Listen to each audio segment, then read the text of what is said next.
Good morning, guys. Good morning. Welcome back to the Miss Fin Show. I am your host, Miss Fins. Thank you. So you can see we're swimming today. Thank you very much. We are swimming. We're swimming. Week 18. Gotta fix that real quick, guys. So give me a second here. But how's everybody doing? Good morning. Good morning. Good morning.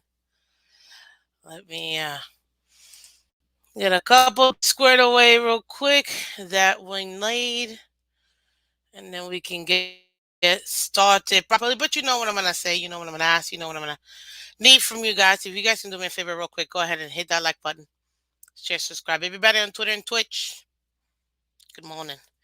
Thank you for coming through. Really do appreciate it. Let me know. Can you guys hear me? Can you hear me? I think you can, but you can never know for sure. So can you hear me? Can you hear me? That'd be great because if not, it's embarrassing. Thank you guys. Thank you. Much appreciated. Yes, today we are doing our Week 18 game preview. We will be discussing the New Jersey Jets going to Miami Dolphins. So let's go ahead and talk about it. Let's see here. I think you guys can hear me, right? You guys can hear me? Yep. Okay, perfect. Thank you, gentlemen. Thank you, ladies. Good morning. If you're still on break, lucky. I wish. You know, I'm not gonna lie to you. I wish when I was in school, and you had like winter break, summer break, and you were like gone for 2 weeks, and you got to like do nothing but have fun. I miss those days. So Ava, you're lucky. But everybody, go ahead and hit that like button for me. If you haven't done so already, subscribe, please, because you must be subscribed to comment on the comment section. That way we can, support Miss Fans. Hey guys, it's free. If you guys help me out, it's free. It's literally, it takes you no time, no money, just and it looks like this. So thank you guys. Let's see here.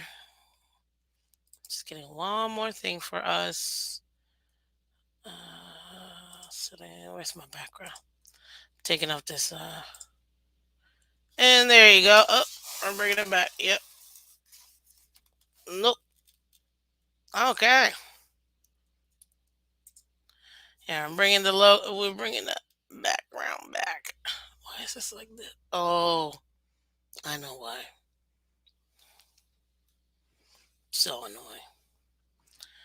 But I think I can manage. I think right there is good. Yeah. Mm, right there. There you go. Hold up. Let me get down here so I can be centerfold for you guys. How are you guys doing? Thank you. Yes, I bringing back my original background since everybody's like, Miss Fizz, we like your background. You look like you're floating in water. I'm like, I know. It's the whole point of the water background. But thank you guys. Okay. Thank you. Good morning, Green Rag. Good morning, Chef Jude, Jeremiah, Ava, Mr. Ivory. Welcome, guys. G, welcome. John D, welcome. Everyone seen AFC champ could be at neutral venue if the teams have the same record and Bengals Ravens will toss for home advantage if Ravens win this week. Yeah, it's kind of crazy. Good morning, Bob Young. Welcome, buddy. Yeah, it is. It's man, it's a hot mess, is what it is. We're gonna talk about it, guys. We're gonna discuss it because all of this affects us too. Since yes, we're going to the playoffs. I hope. So yeah. But if you haven't done so already, guys, we got like 12 people in here, only 8 likes. Hit that like button for me. Thank you. So, ladies and gentlemen, you know what we do. We go ahead and discuss the breakdown of the actual game. I just can't believe it anymore. I cannot believe that right now all this craziness is happening about the Bengals, Ravens, blah blah blah. Man, the AFC. If this would have happened in the NFC, nobody would have cared. Literally, nobody would have cared. Why? Because the NFC is horrible. So they would be like, oh, yeah, we'll just give this one the home field advantage. That's it. It would have been easy breezy. But nope. Because it was the AFC and we're actually a good conference, man. So yeah, there you go. Good morning, Sky. Welcome. Welcome, Bones. Welcome. Green Rat. Ah, man. I double checked everything, guys. Some of you guys that were in the fantasy league. What happened? What happened, guys? This is the last week that you guys can win your fantasies. And it's down to, I think, word of mouth, if I'm not mistaken, and endorphin. So good luck to both of you two, gentlemen, because one of you guys is gonna get the $100. The other one's gonna get 50, and then whoever comes in third place, which I forgot who it was between, is going to get the $20. So good luck, guys. Definitely. And so far, we have level two noob who's leading the charge for the Pick'ems challenge, who will probably end up getting free free merch. So working on that, exactly what that may be. Could be jersey, could be a shirt, could be hat, could be one of those stuff. For the winner. And right now, level two noob is leading. I think Dolphinier is tied for second with Emax. So there you go. Yeah, we got three people in the hunt for the free merch, free Dolphins merch that they're going to be getting from winning the Pick'ems challenge. And it's going to be between Endorphin and Word of Mouth, who wins the $100 for the fantasy league. And then the loser will get 50. And then the third place person will get 20. So good luck to all of you, gentlemen. I was horrible. I didn't have a good draft. So like I said, and everybody I picked injured. Injured. So yeah. Let's see here. Who else we got in here? We got Quiet Nice. Welcome. Pseudo Spike. Welcome. Yeah. I know Jeremiah swimming, but not anymore. Got my background back. Because let's talk about it, ladies and gentlemen. This is the game preview, ladies and gentlemen. So thank you so much for coming through. Today we gotta discuss. Listen, we already know this. We're not even surprised. Jets, they're not making the playoffs. Shocker. Not really. We all knew they weren't going to make the playoffs. But this is really what's going on. We could still make the playoffs, guys. We're this close. We've been in charge of our own destiny for about 322 years. But typical Dolphins, See, you guys forget that the NFL is an entertainment business, okay? And you know what the Miami Dolphins are? The Real Housewives. Yep, I said it. Because they're going to give you drama in and out every single week. My goodness.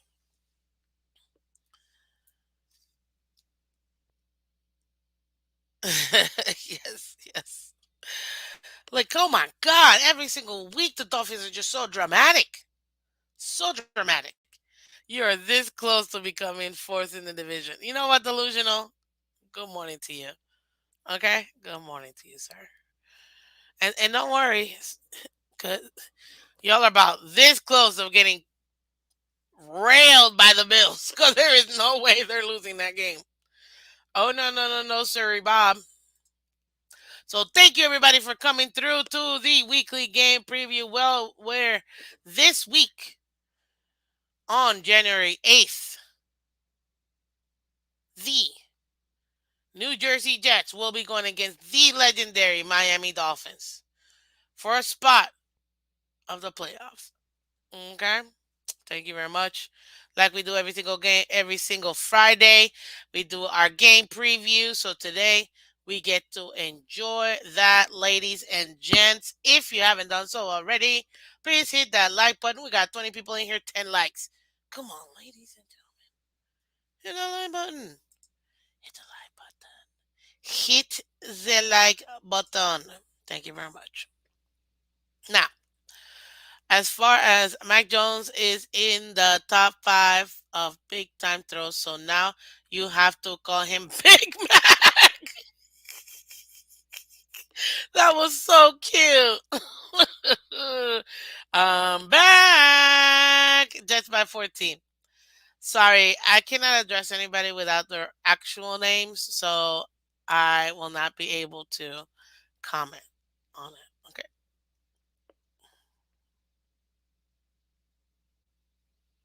Okay, fine. Bills by two. You better win. Talking all that smack, you better be winning this week. Good morning. Good morning. I swear you better win. That's all I gotta say. So do we. Anywho. But ladies and gentlemen, look, Dolphins are the real housewives of the NFL, man. I'm telling you, scandal. I mean, tell me where I'm lying. We got scandal every week. Somebody's always injured. Like we have, our own destiny. And what do?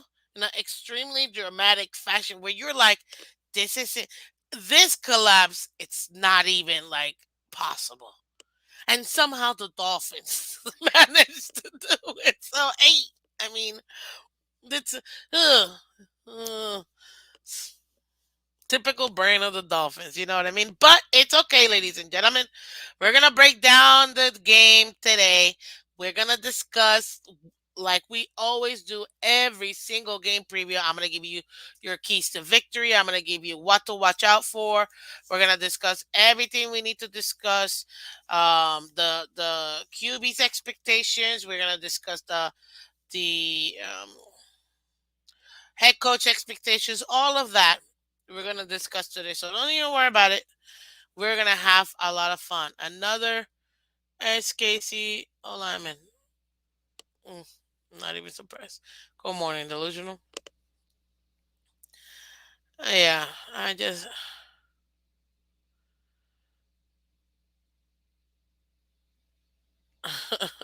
just,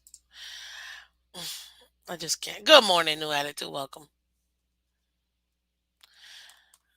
Yeah, I just, I can't at this point. Guys, hit that like button for me.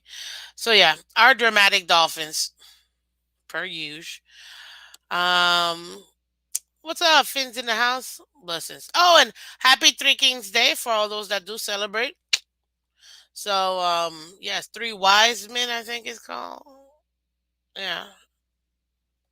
Anyways, if you know, you know. Okay. But thank you, Jeremiah. I'm telling you.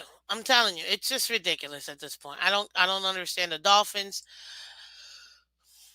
We love drama. We just can't have normal things. We have to be extra about everything. So, ladies and gentlemen, right now the New Jersey Jets are 7-9, 4-4 away. Miami Dolphins are 8-8. I mean, I'm not gonna lie. You know, I don't know. 8 is my favorite number. 88, my favorite guy. So, but can we not? Can we actually win, please? Thank you. Um, no, on the 6. Let's see here. So, ja. Oh well, wait. I don't know what you're referring to, but if it's what I think you're referring to, about the Wiseman, it's the 6. Um, this game will be televised on Fox. Whatever. I'm gonna be at the game, so it doesn't even matter. But it's gonna be this Sunday, January 8th at 1 p.m. Eastern Time on Fox. Okay, check your logo listings. And right now, the matchup predictor. Which I don't like this. I don't like this. Can we be the underdogs? Now we're not. I don't like that. I don't like that because they're stating the obvious. We are a better team. Jets absolutely have the better defense. No, no, hands down, Jets have the better defense. Why? Because I mean, do I need to say it? Yes, I do. For some of y'all that may need a recap, we don't have a secondary. We do. It's just a bunch of rookies, which look, they have two as well. Ours are just undrafted, and also, yeah, we this should be an evenly matched game. There you go. I said it. We're down to our third string quarterback. Hopefully, McDaniel did his job and not only prepared Skylar Thompson, but whoever the backup to him is. If it is Teddy, if it is Mike Glennon, I thought someone was kidding when they told me it was Mike Glennon. I laughed, and then I realized we did sign Mike Glennon. So okay, moving forward. Morning, Curtis. Yeah, so they got they got Jets winning 36% and us 64. I don't like it. The spread or whatever that means, 2 points. So that means they're expecting us to win by one. Oh, yeah, it's a 6. Let's see here. Now, obviously, at this point, let me go over the weather. Look at this. You can't ask for better weather. Look at this. Listen to this. It's going to be nice, sunny, cool, breezy, 73 degrees over here in Miami Gardens. I mean, oh, I just can't wait. I can't wait. I think my wife just has to play his game, but Skylar will have to make plays. Agreed. Um, that is where the Jets defense comes into play. Agreed.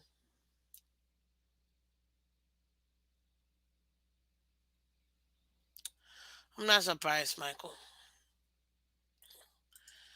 So right now, Miami Dolphins are third in the division only because of divisional wins. Because we haven't played our last divisional game. No, no. The Clam Chowders are second at this moment with the same record we do. And then the Jersey Jets are dead last. We're third right now. We have to win. We just don't have any other. We gotta win. We gotta win. Figure it out, Miami. But we gotta win. Okay? Just saying. Whatever. Delusional. Anywho. Guys, we got 30 people in here, 15 likes. Do you guys want me to continue? Hit that like button. Thank you. Um, so yeah, so that's gonna be interesting. It's the weather's gonna be perfect. I personally can't wait. Wow, they don't think this is gonna be a high scoring game either. Oof. Interesting. I think it will be. We're about to destroy the Jets, but it's okay. So right now, let's go over obviously what we always do every single game preview. I know that's what I'm saying. Original track. Oh God, this is hilarious. Anything going on Saturday night? Yes, sir. Saturday night. Well, there's two games on Saturday this week. Kansas City at Las Vegas at 4:30, and then you have what did I do? Oh, I took it off. And then you have the Tennessee at Jacksonville Saturday night. Ooh, that's gonna be a good. Ooh, I gotta make some plans for Saturday night. That's a game I want to watch. That's gonna be a good game to watch. Oh my god, what a know what I'm doing Saturday. Any yes, so we still have football, ladies and gentlemen, on Saturday. So let's go over the injury report, ladies and gentlemen, brought to you by Miss Finch. Thank you very much for supporting. Please keep hitting that like button. Thank you very much. Like, like and share. Like and share. So right now, the New Jersey Jets, they have Dwayne Brown, tackle, questionable. Greg Fant or George Fant, tackle, questionable. Jordan Whitehead, safety, questionable. Lauren Duvernay Tardif, questionable. And Mike Flipping White, who actually like who's a huge Miami Dolphins fan, by the way. If y'all didn't know this, he's actually from Florida. His dad is a Dolphins fan. He's a huge Dolphin fan. So yes. Um, QB, questionable. Then we have for the Miami Dolphins, Teddy Two Gloves Bridgewater, QB, questionable. Jalen Waddle, questionable. Bradley Chubb, questionable. Well, he's been questionable for a lot of reasons, not just injuries. Kadunk. Seriously. Xavier Howard, we don't need to question why he's questionable. We just know why he's questionable. And yes, if you didn't hear it earlier, we just placed Eric Fisher on injury reserve. Some rando. I'm not even gonna discuss because it's just some other person last minute. They just so Dolphins. So that's why I'm like, ugh, whatever. So annoying. But this is a divisional game, guys. This game matters, man. And this week I didn't get a chance to do the AFC East and trash all those other teams. But I can't really trash Bills because I need them to win, even though they suck. So do the Patriots. 'Cause they're the Patriots. Hmm, it is what it is. Where we at? There we are. So yeah, ladies and gentlemen, that is your injury report. Do we have even more people injured? Of course, but we're just hitting the highlights, ladies and gentlemen. Now let's go over some of our team stats. Again, brought to you by Miss Fans. Thank you, thank you, thank you. Please keep hitting that like button. Please keep hitting that like. Wow, I'm loving my hair today. Hello. Um. Yes. Look, these two teams are actually very much similar in the sense that they're both in the AFC East. Other than that, yeah, we have some differences. We have the better offense. They have the better defense. Yin yang. We definitely have the better weapons, and and I dare to say, better quarterback. Yes, I said it. I will take. Why am I lying? Look, Skylar Thompson's a seventh round rookie. He's fine. He's gonna do okay. I have no problem or concerns, and I'm gonna discuss Skylar in a second. But Mike White has experience. You know what I mean? That's the difference. So right now they have the most experienced player when it comes to QB right now. It makes sense. You know, it makes sense. Yes, guys, keep hitting that like button. Look, it's free. It's free. Hit that like button. Support your local businesses. You know, not business, but like, like content creators. You know what I mean? So please, it really does. It really does make a difference, and it helps out the channel tremendously. Okay, tremendously. That's all you gotta do. Just hit that like button. And for all of those of you that ask me all the time and don't know where to do it here, if you guys want to also go ahead and support the channel, um, we do have Cash App, Venmo, PayPal. Right now, we can't do the Super 50 away We just need to get those last one, guys. Morning Road Runner. And look, in 2 days, we celebrate 11 months. 8th, 2022 is when I created the channel, Miss Phins. Help us out, okay? This is our channel. So let's make it happen. Okay? Thank you very much. Now, team stats. Let's continue. As far as let's talk about the Jets because they are the away team. They're actually coming over here from New Jersey to to sunny South Florida. And right now the Jets in the last 5 games, all else. 20-6. Dolphins, another similarity. We took 5 L's too. We lost to the Niners 33-17. Good morning, Robert. We lost to Chargers 23-17. To Buffalo 32-29. To Green Bay 26. As far as our offenses and defenses, so the Jets offense is only producing 18.1 points per game and a total of 346.2 yards per game, meaning they're not a good offense. They can't put up points. Like they can't. They don't put up points. Um, in the air, they're averaging about 200 yards and about 103 um, yards on the ground. Our offense also not really putting up that many points.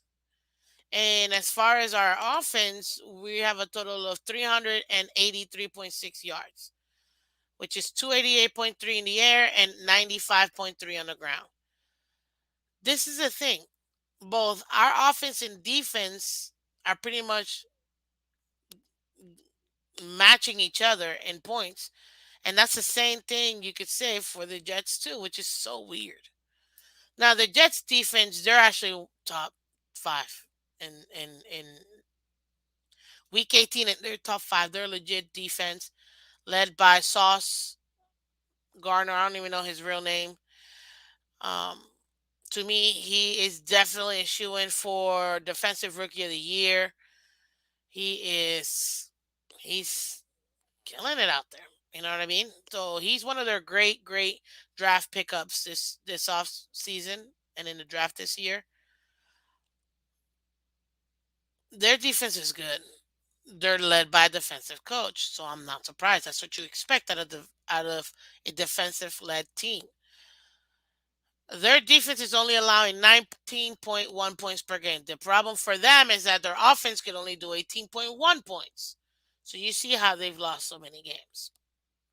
Their offense, kind of like the Miami Dolphins, is not putting enough points to help out the defense. So regardless of their defense being so great, if their offense can't put up points, it's useless. You're wasting it. You know what I mean?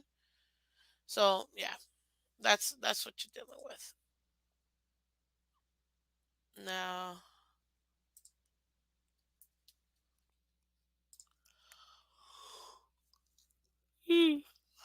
sorry, give me a second here. Oh, maybe.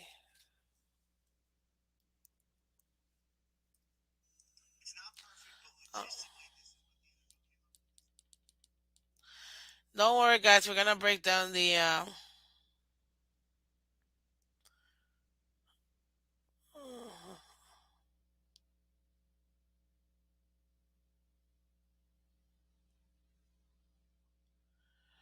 Um. Oh,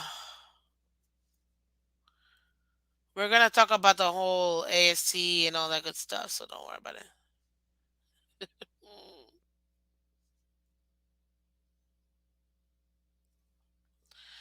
okay,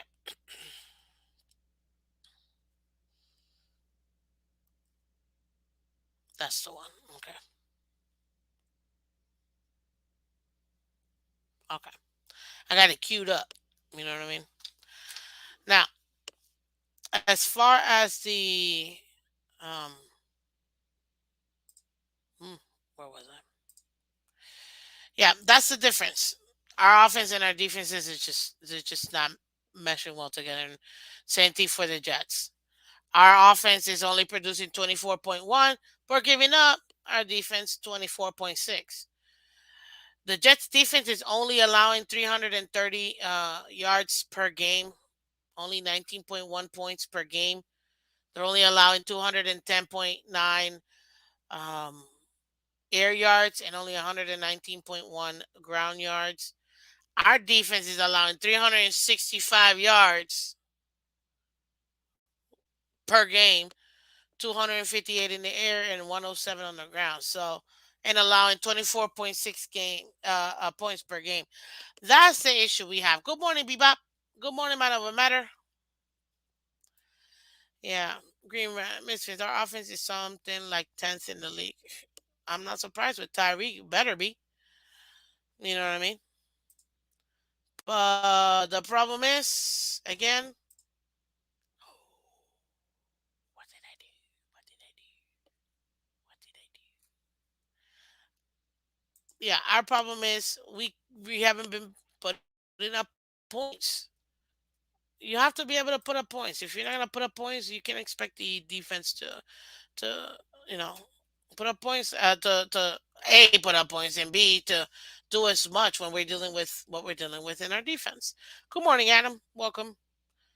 So yeah, so that to me it just it's weird. It makes no sense to me. We just we just happen to not be able to put up points. Now, again, that's just the stats of what we've currently done. So just bear with us. Thank you very much. Because now we're going to discuss a little bit more about our keys to victory. Okay, ladies and gentlemen? Because we have them. We can win. We absolutely can win. And we have the tools to win. And I'm going to explain to you why and how we can do that. Okay? Look, first and foremost, if you guys didn't already know, okay? One way that we can help out this offense is by running, running, running, and running. So we need to, like I've said before, we need to establish the run early and we need to stick with the run throughout the entire when you're down and you may not be able to score, like you got to score quickly. I'm not saying stop passing the ball, but I'm saying you want to relieve some of the pressure to your young QB, run the ball, okay? Because that's going to bring that defense okay? And once they bring them down, it'll open up those passing lanes in the time. Good morning, Lance. We could have scored more if Tua had better ball placement. That is a fact. That is a factual statement, sir. But shoulda, coulda, woulda, but didn't. We're moving on. Keep hitting that like button, guys. It's imperative that we establish that run. And I'm talking Mostert. I'm talking Wilson. I'm talking Achman. Because to me, it's gonna have to be a 1, 2.5 punch. Like we gotta like we gotta continue it because right now, what's most important is to be able to get a rookie quarterback less pressure. Okay, so we gotta run, run the ball. McDaniel, if you didn't hear me the first 32 times, run the ball and stay with the run. Okay. They will have to respect the run because this is the thing. We're averaging 98 yards a game, 95 yards a game, but our yards per carry is insane. Good morning, Daddy Dean. Look at Mostert. Good morning, EM. Look at Mostert. This man's average is 8.2. Let me look it up here because this is just ridiculous at this point. Like, this guy is averaging so many yards per carry that I'm like, why are we not? Like, I'm not understanding why we're not doing it. Like, why can't we continue to do it? My connection's not good. What's going on, guys? Can you guys see me?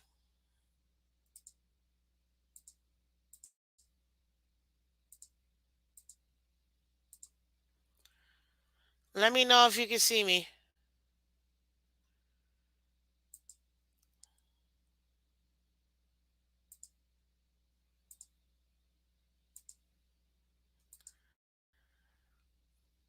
Can you guys see me?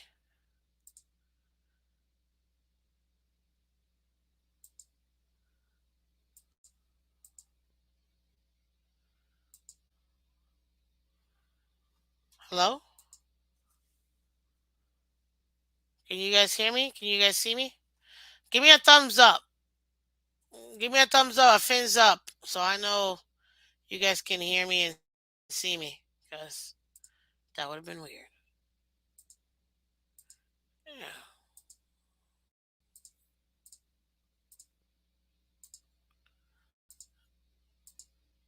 Yeah. Yes, no, maybe so. I'm trying to move so you guys don't think I'm stuck, but I need to know if y'all can actually hear me.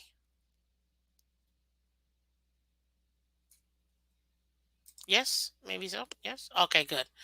Good. DDJ, welcome. I'm Tushi, welcome. What's up, guys? About thank you, Green Man. Thank you for letting me know, guys. Appreciate you guys. Thank you, thank you, thank you. Okay, so thank you, guys. Delusional. I can't. Okay, so let's continue this. Okay, now as far as the Mostert, right? We were talking about Mostert. My God, this man, guys, his average yardage, his average yards is 5.9 at home. Versus the AFC, he's averaging 8.2 yards per carry, ladies and gentlemen. He's averaging 8.2. Like, this is just ridiculous. His, his the entire year, this whole season, this man is averaging 7.3 yards per carry.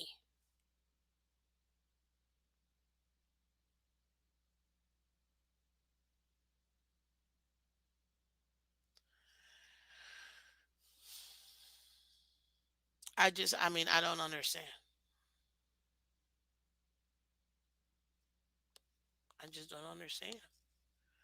How do we not? Like, we saw you with open arms. Aw.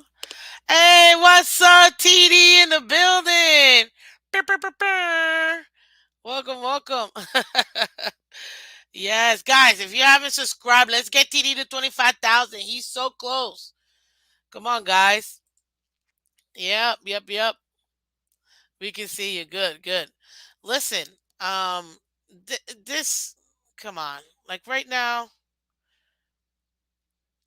I just don't understand why we can't utilize our players the way that we can. You know what I mean? Like this, we have players that are actually being consistent, and right now we're just not utilizing him. We're not. We really are not. And right now for Miami, my apologies. His 7.3 is for air yards. He's averaging yards per rush right now this season is 4.8. Whenever you have a rushing, yes, where relax, dud fins. Um, I just opened it up, okay, and I was lagging a little. 4.8 yards per attempt. Whenever you have a rushing uh, back that can actually do that consistently, you're gonna look. I mean, you rush the ball what 3 times? It's almost 5 yards per rush. First down, first down, first down, first down, first. Like I mean, it's there. We have the players to do it, and right now we're just not doing it. I mixed it up with receiving yards. This year he's averaging 7.3 receiving yards. Okay. Oh yeah, last night. If you guys didn't watch TD last night, man, you guys need to do it. Absolute respect for that man. He knows exactly what he's talking about, and a mentor to me. I mean, literally the one that pushed me to like you need a channel. So thank you, TD, because you're awesome. So appreciate it. But yes, as far as receiving yards, 7.3 he's averaging this year. As far as rushing yards, 4.8. We need it. This is why my major key to victory is run the ball. Run it, run it, run it, stick to it through the entire game. My second key to victory is we have to pressure Mike White, ladies and gentlemen. We have to pressure the quarterback. I know we haven't been able to get all the sacks that we want. I know that we haven't been able to be effective in the defense when it comes to pass rushing. We do not have an organic pass rush. I understand that. We don't have the pieces. We thought that when Bradley Chubb was going to get here, it would allow us to release some of that pressure and to be able to actually go after the opposing quarterbacks. Right now, I don't even know if this man is going to actually play because he is questionable with an injury. What we need to do is we need to continue to allow Jalen Phillips, let him go. Let that free bird go, okay? Like he can definitely get to the quarterback, but we need to let him go and stop dropping him back. The major things that frustrated me about last year's defense, but this year they still keep doing that. So if we can go ahead and make sure we just pressure, they're not rushing. They're not what do you, let's see here. They're not none of the QBs for the New Jersey Jets are actually like getting out of the pocket and scrambling like that. They can, but they're not like run first type of quarterbacks like Patrick Mahomes or Lamar or anything like that. Okay? Because at the end of the day, I'm telling you right now, we can definitely contain their quarterbacks. They don't have the offense. And by adding that pressure for them, it's going to give them even less time for them and their weapons to get open. They don't really have that many weapons. I mean, we know that when they had Brees Hall go down, man, come on, that to me, they would have had the offensive rookie of the year and the defensive rookie of the year if Brees Hall was still, not injured or in injured reserve. But Garrett Wilson is a great piece that they have. If we can go ahead and pressure the QB, it'll give them even less time for him to be able to find the weapons they still have available for them. So yes, in my opinion, pressuring the QB is going to be paramount. Paramount, paramount, paramount. Another thing that I know that the Dolphins are good at and that we've been decent at least is slowing down the run of the opposing teams. I expect for us to do that. So continue, third key to victory, continue to get, I mean, the opposing teams have been able to run on us, but we're not giving up 300 yards a game between four different, players. No, we've been able to contain their main weapons. So we need to do that as well in this game. Now, this one is more for when I get to McDaniel because McDaniel is just he's another he's a oh Christ. He's another one. I I can't.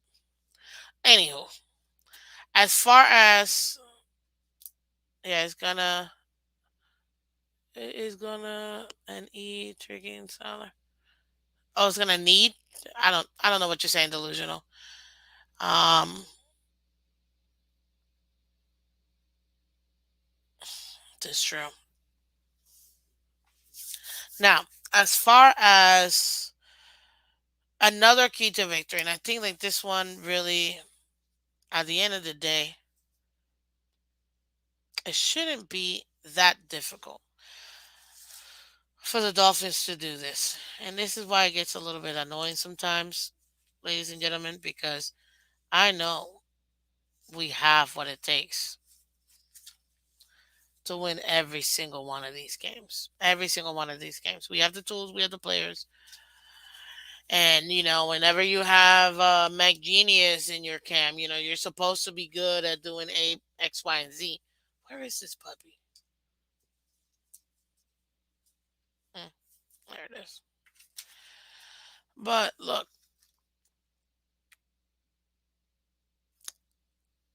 take the points.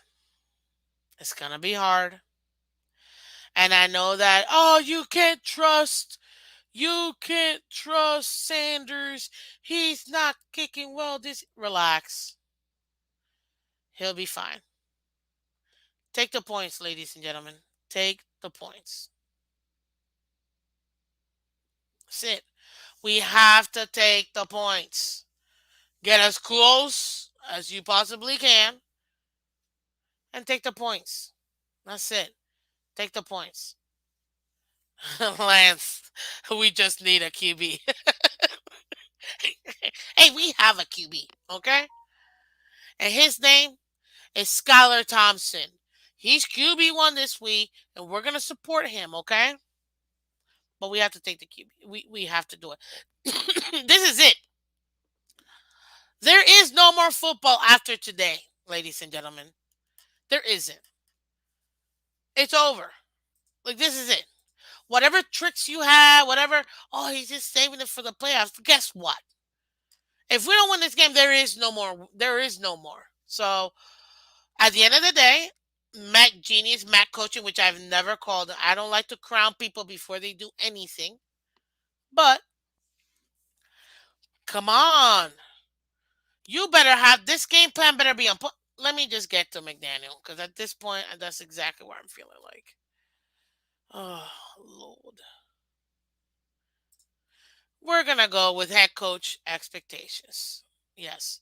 Head coach expectations. Why? Because I expect this man to do his job. So, what do I expect from Mike McDaniel? Don't worry, we'll get to Skyler's expectations in a second. Mike McDaniel, sir, first of all, I need you to have a phenomenal game plan. Utilize the skills that you need. Utilize the players that you need and that you have effectively. So that game plan is going to be huge. A. B. Can we maybe just maybe utilize all the players you have and the skills that they're actually good at? AKA, can we not put Tanner Connor in a position that if it's for receiving, it should be Gesicki? Thank you very much. Appreciate that. C. Okay. Can you please make adjustments, buddy? You need to make adjustments. This is it. I know word of mouth. I was talking about you earlier. Hey, you got one more week. You're going up against Endorphin. You got one more week. Mm, good luck to you, sir. Good luck. Okay, you're currently sitting in second. So, and I don't know if level two noob is in the building, but he is number one right now for the Pick'ems challenge. So he'll be getting some Dolphins merch if he ends up being the winner overall. But Dolphinier and Emax are both also tied for second, and they're only 3 games behind. So we'll see. Morning, Carpy. But come on, man. Like, good morning, Josh. Like this is just come on, McDaniel. You need to make adjustments, and then you need to make adjustments to their adjustments because if you don't think that these are professional players on the other side, you must not be paying attention. Okay, it's simple. We need to make adjustments, and then we need to make adjustments to their adjustments. We saw this, which game it was. Oh, man. I was talking to somebody about this game. Good morning, JM. Welcome, buddy. Which game was it? There was a game we played, and the defense completely changed in the second half. It stumped to Packers. Was it? Yeah, Packers game. Yes. Yes, it was the Packers game. They made the adjustment. What's up, Esther?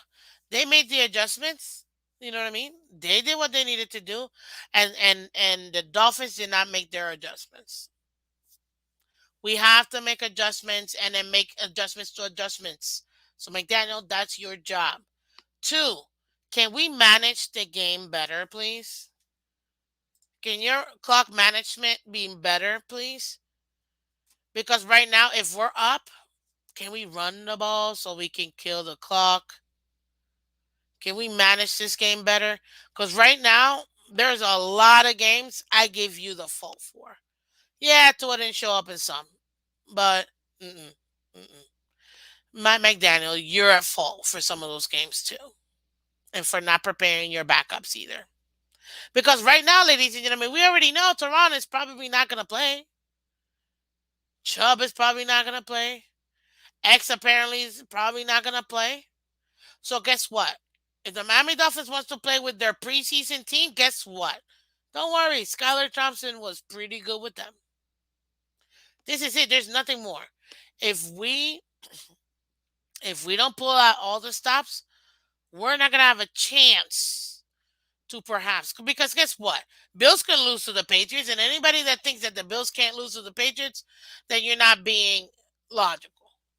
Now the likelihood of the Bills losing to the Patriots, very unlikely. Okay? But any given Sunday, ladies and gentlemen, I will harp on that puppy to the end of days. Any given Sunday. Okay? Guys, we got 40 people in the building. We need 7 more likes to get to 40 likes. Go ahead and hit that like button for us, please. Thank you, thank you, thank you. But come on, McDaniel. Not that hard. So one, establish the run early and stay with the run. 2, time management. You have to manage the game properly, and those timeouts, my lord, please. Especially in the second half. The first half, but that second half, we can't just be randomly doing the time. Like, come on. And then, please, for the love of God, utilize the players you have properly. Who cares if this man can't block? Can we please utilize Kasicki properly? And by properly, I don't mean properly. He can block. He's just not that good at it, for being honest. He's not, he got better. He definitely got better. But, you know, come on, man. You're gonna need him, especially in the end zone. So let's make it happen. Because if this is going to be the last game my man is going to play as a Dolphin, I want to see him with 2 touchdowns. Okay? Please. I'm serious. Utilize your players, man. And can we get that 1-2 punch in the run game? Like, it's just. And clock management. That's what I expect out of. Can we not look like lost? Because half the time I look in the sideline, I'm like, is he lost or something? What is he looking at that clipboard for? Like, can we not see? Say what you will, I don't care. I love Flores. The greatest head coach the Miami Dolphins have had since Don Shula. I don't care what anybody tells me. You're not changing my mind. Period. You didn't see that man. His head wasn't here. His head was in the game. He was watching the game. What adjustments can we make? Okay, let me take a look at that play again. Where can we that man was in the game. EA in the game. Sorry. I don't know why when I said that it reminded me of EA Sports. It's in the game, you know? If you guys play video games, you know exactly what I'm talking about. But come on, ladies and gentlemen. Not that hard. So let's make it happen. We have this game. We can win this game. We absolutely can win this game. But we need McDaniel to do his job. This may be the last game you coach as a Dolphin. So go out with a bang. I'm just saying. I'm just saying. Well, no, because EA Sports, they have what? They have hockey, golf, basketball. Yeah. Like, just saying. Go out with a bang.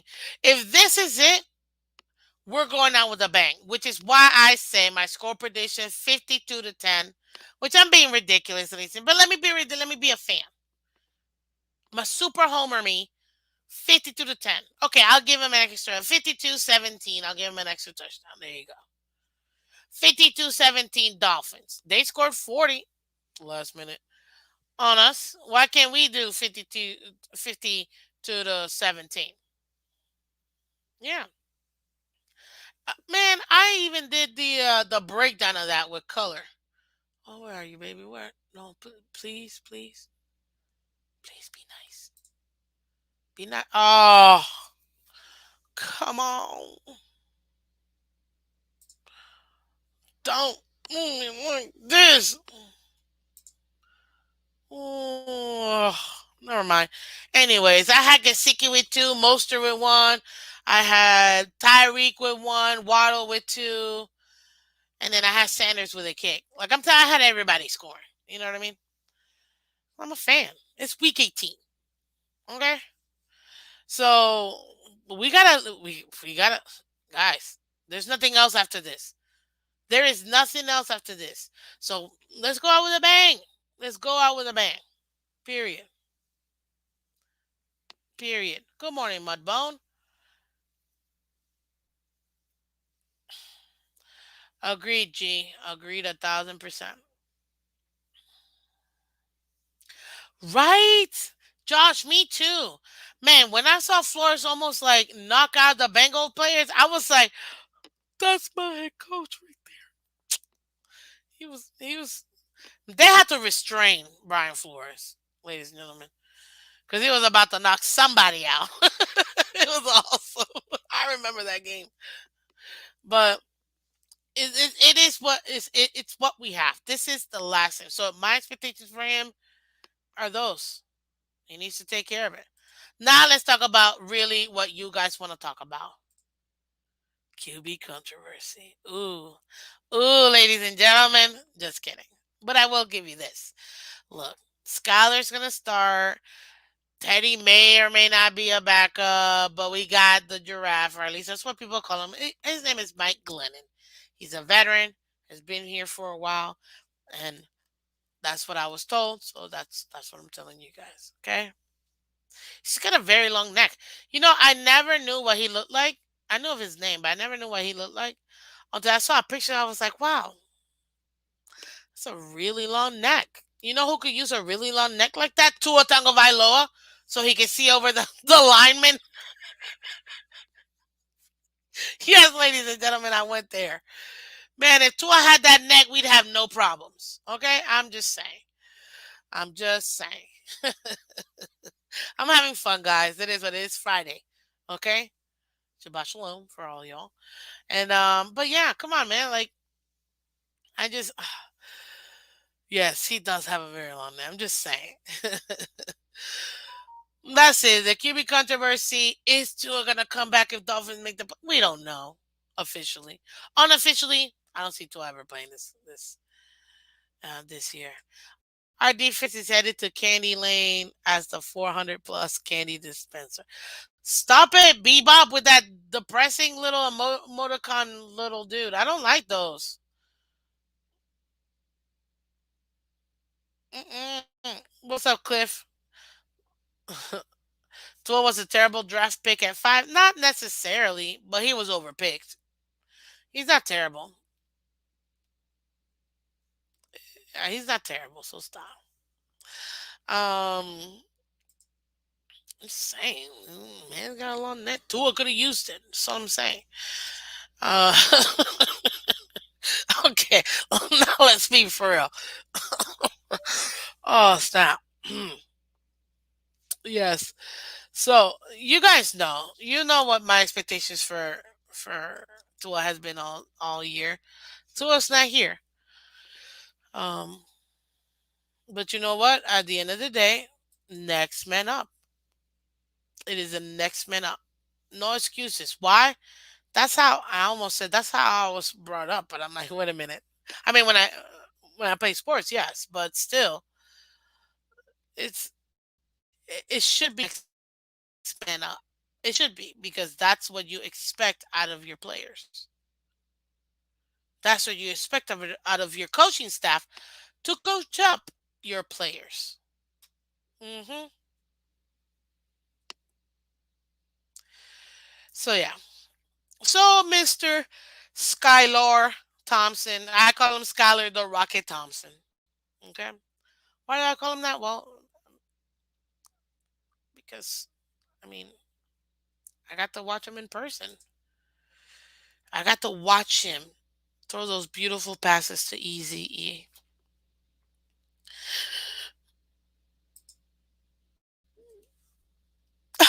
God, this is so good.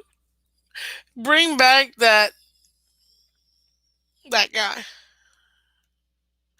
$20 in the dryer gonna be a good day. You found $20 in the dryer? Man, you're blessed. Hashtag blessed.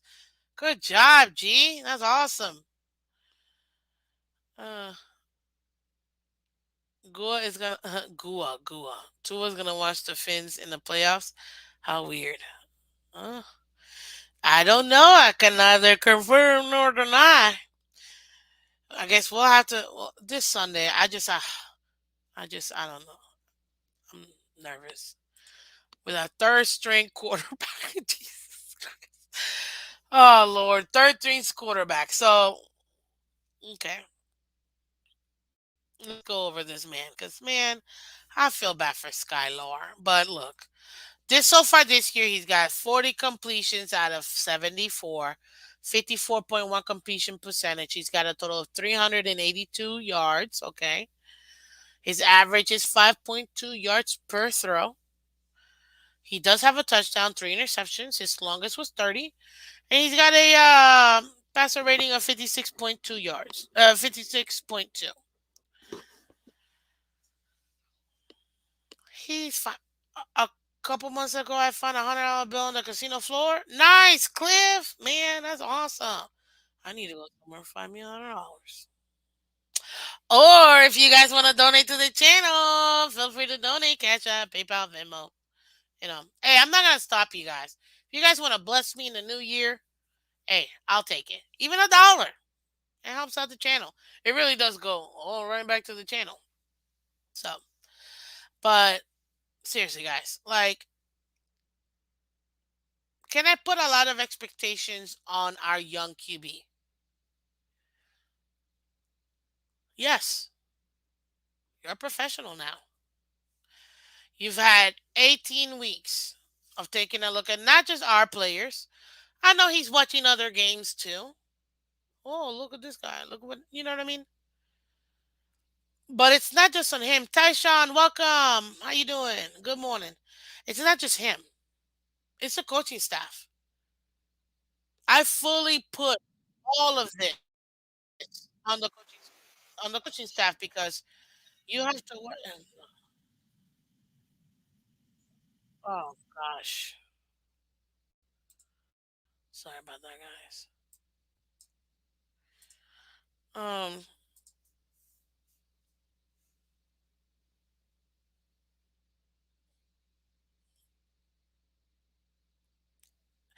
you're a professional now. You're a professional. I expect you to execute the game plan. Skylar, he's cute too. I'm serious. Good morning, Steve.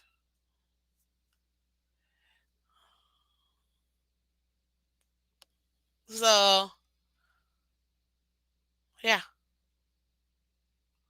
I expect him to actually establish this game plan to actually do what Matt McDaniel puts out for him because I do believe he has the necessary skills to run this offense. Matt McDaniel has his own responsibilities, but it is up to Skyler to actually execute this game plan. I do believe that he can do it. He does have the cannon arm. We've seen it. He's very good, and I've seen this multiple times, where he can actually throw that ball right in between over the linebacker under the safety. Those type of throws that are a little bit difficult for Tua because Tua throws more of a bullet unless he's like airing it out forever in a long deep pass that ends up being a little tiny bit short, you know. But if he's trying to get to somebody, it'll probably be more like a line drive versus actual putting it touch into it. Yeah. So Skyler can make those touch plays. We just need to go ahead and assist our player. That's it. We have to assist our player. So this offense, he's gonna be able to run this offense. I've seen him do it. And guess what? That game that he got in. Oh God, what game was it?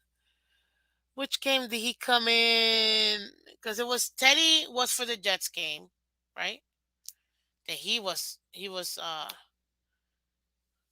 concussed or in concussion protocol, and then Skylar came in. Or maybe I'm getting my games mixed up.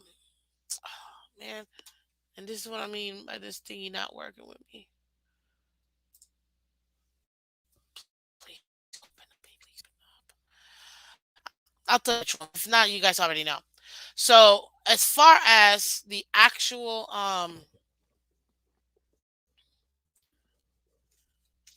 the actual game that Skylar got to start, this man would have had 150 yards in the first quarter.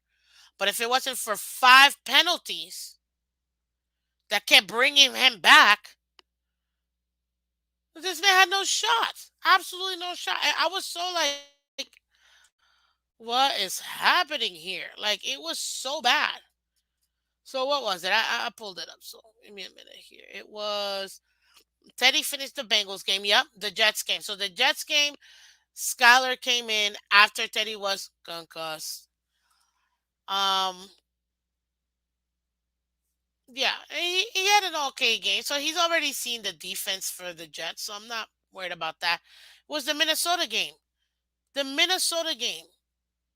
If we wouldn't have had all those penalties back to back to back to back to back, man, this kid would have had easily 300 yards that game. Easily 300 yards.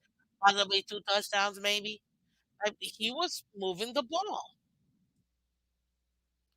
So right now, yeah. And that's another thing that G points out. If Arce doesn't play Sunday, him and Daniel Tua X Sanders can kick rocks. I don't expect any of them to play on Sunday, which is ridiculous because I'm saying we're here to bring you for how many millions? For you never to play with anybody else? Only with Tua? Like, come on. No, that's ridiculous. Ridiculous. Absolutely ridiculous. So my expectations for Skyler, go ahead. I mean, I expect him to minimum get 230 to 250, two touchdowns, no interceptions, a couple deep passes. Um, I expect him he'll do more. I expect he'll do more than two touchdowns, but at minimum two touchdowns. Okay, that's what I expect for Skyler, which is the same thing I expected for Tua. And Tua's a 3 year quarterback. I actually believe Skyler can go ahead and do that. Just like I believed Tua can do it too, and he did time and time again. Time and time again. So give me you guys this score prediction. What do you guys think between the Jets and the Dolphins? What do you think that score is going to be? Hmm? Honestly, what do you think that score is going to be? Because that's going to be very interesting in my opinion. Let's see.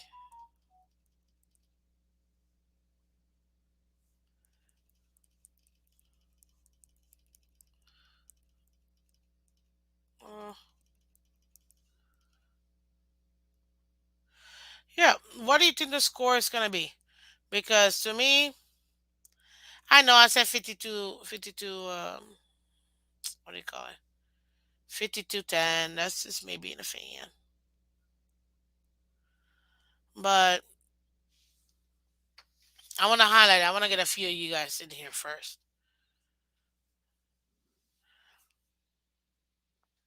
because this is going to be very interesting, guys. It's a very interesting game. Very winnable game for the Dolphins. Very winnable game. So I want to see what you guys got. And while you guys are doing that, I also want to see how many touchdowns do you think Skyler's going to get?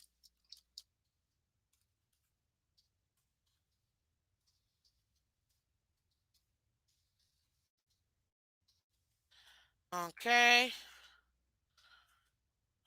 Let's see here.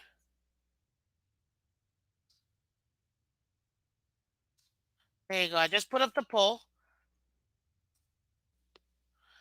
Tell me how many TDs do you think Skyler is going to be able to get this this week?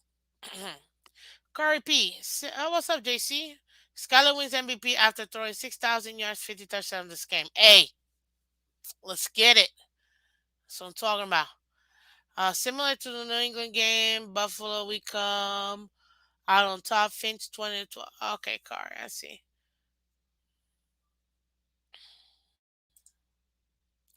Good morning, Sean. Welcome.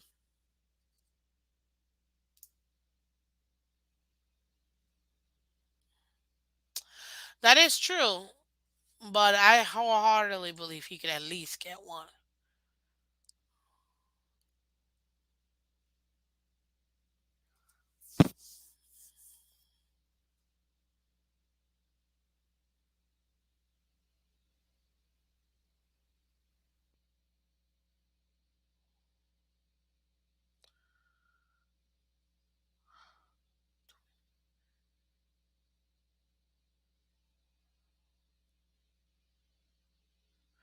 Okay.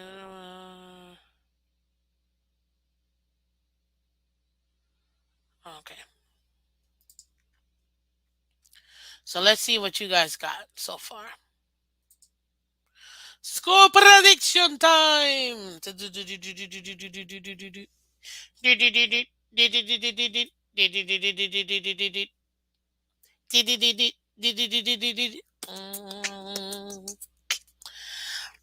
Let me know if you guys know what song that was from. I'm sure somebody can dig it out. So, Delusional Patriots fan, of course.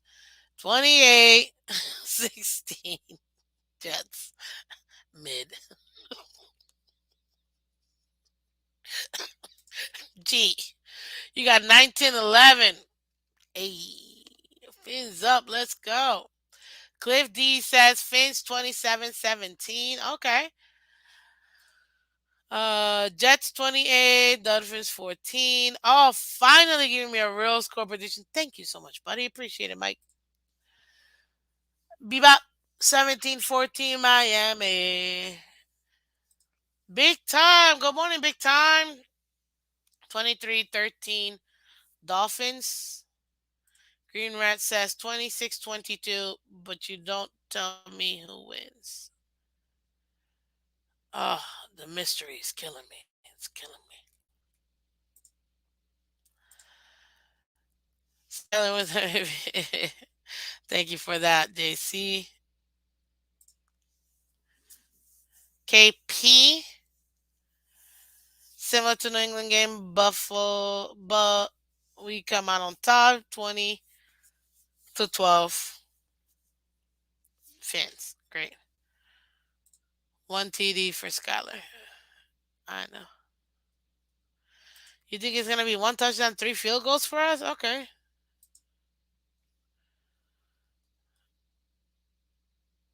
JC says 17-13 Jets.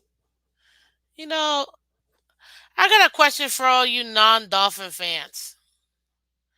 Are you guys hating it just because you're hater rating, or do you legitimately believe that the Dolphins have zero shot of winning this game? You can hater rate all you want. I don't mind. I mean, hey, it is what it is.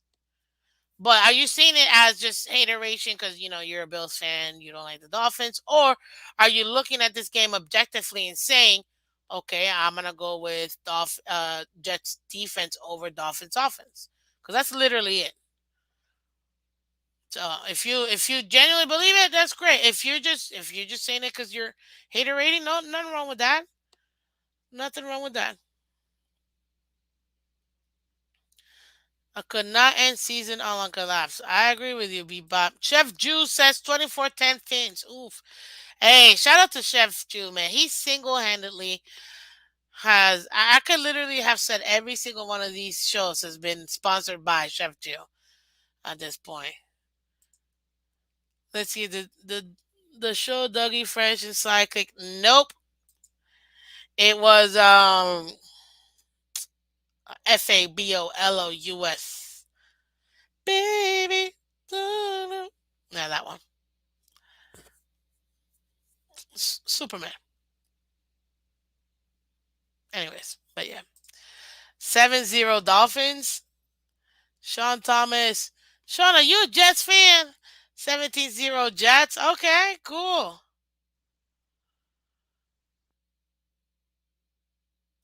Fumble return by 43 for touchdown. Wins game for Phins. Love it. Red, Right, and Bills. Good morning. Welcome. Jets offense has been struggling. If y'all take care of the ball, you should be an easy win. Okay, cool. Actually, Jets 28-17, one touchdown, 2 point conversion. Oh Lord.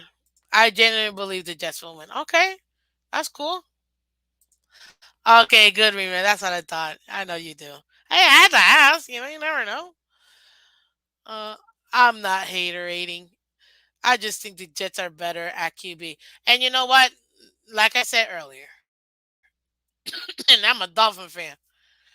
Jets have the veteran quarterback compared to our seventh rounder this year. So yes, they have the veteran quarterback or more seasoned quarterback, and they have the better defense. And you guys should know by now, I'm a defensive girl. I love defense. That's why Jason Taylor has always been my favorite Dolphin, and he will always be my favorite Dolphin of all time. But I do think that our offense could outweigh their defense. Good morning, Mark. Welcome. Let's see here.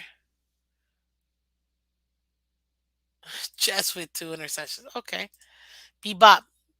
Sanders 43-yard field goal for the win. Let's go. Kenneth, good morning. 32-17 Jets. Kenneth, are you a Dolphin or Jets fan? You could be a Dolphins fan. I have plenty of Dolphin fans who say Jets are going to win, which, I mean, to be fair,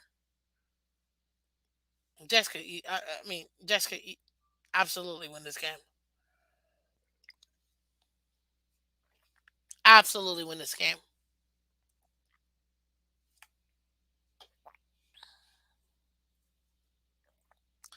I don't put it past the Jets at all. They could definitely win this game. Fans are favorite in Vegas is the smartest guys in the room. I don't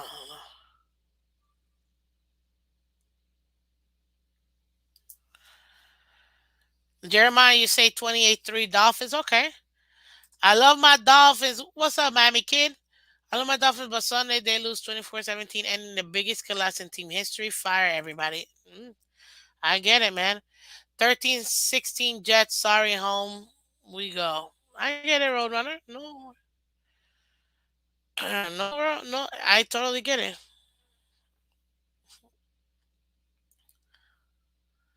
Let's see here. Sup, everyone? Good morning, Kenna. Welcome. Sup, everyone? Skyler, three touchdown pass, and Miami wins 21-14. Oh, I'll totally take that. I'll take it. Let's see what else we got. Mm. Okay, we got.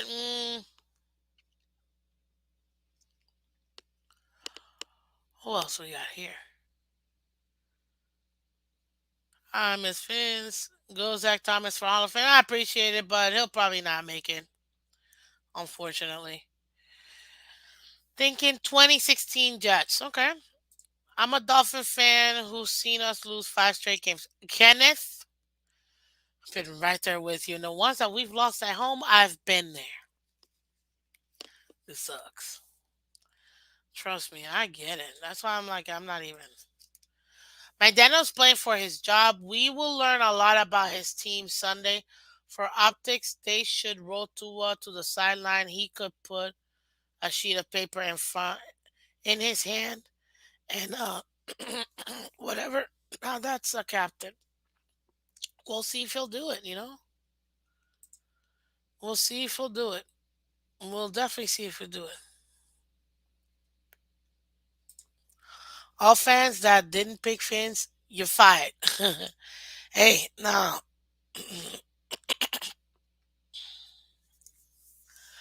This is never tell anybody how to fan. No, you do because some people are just unrealistic.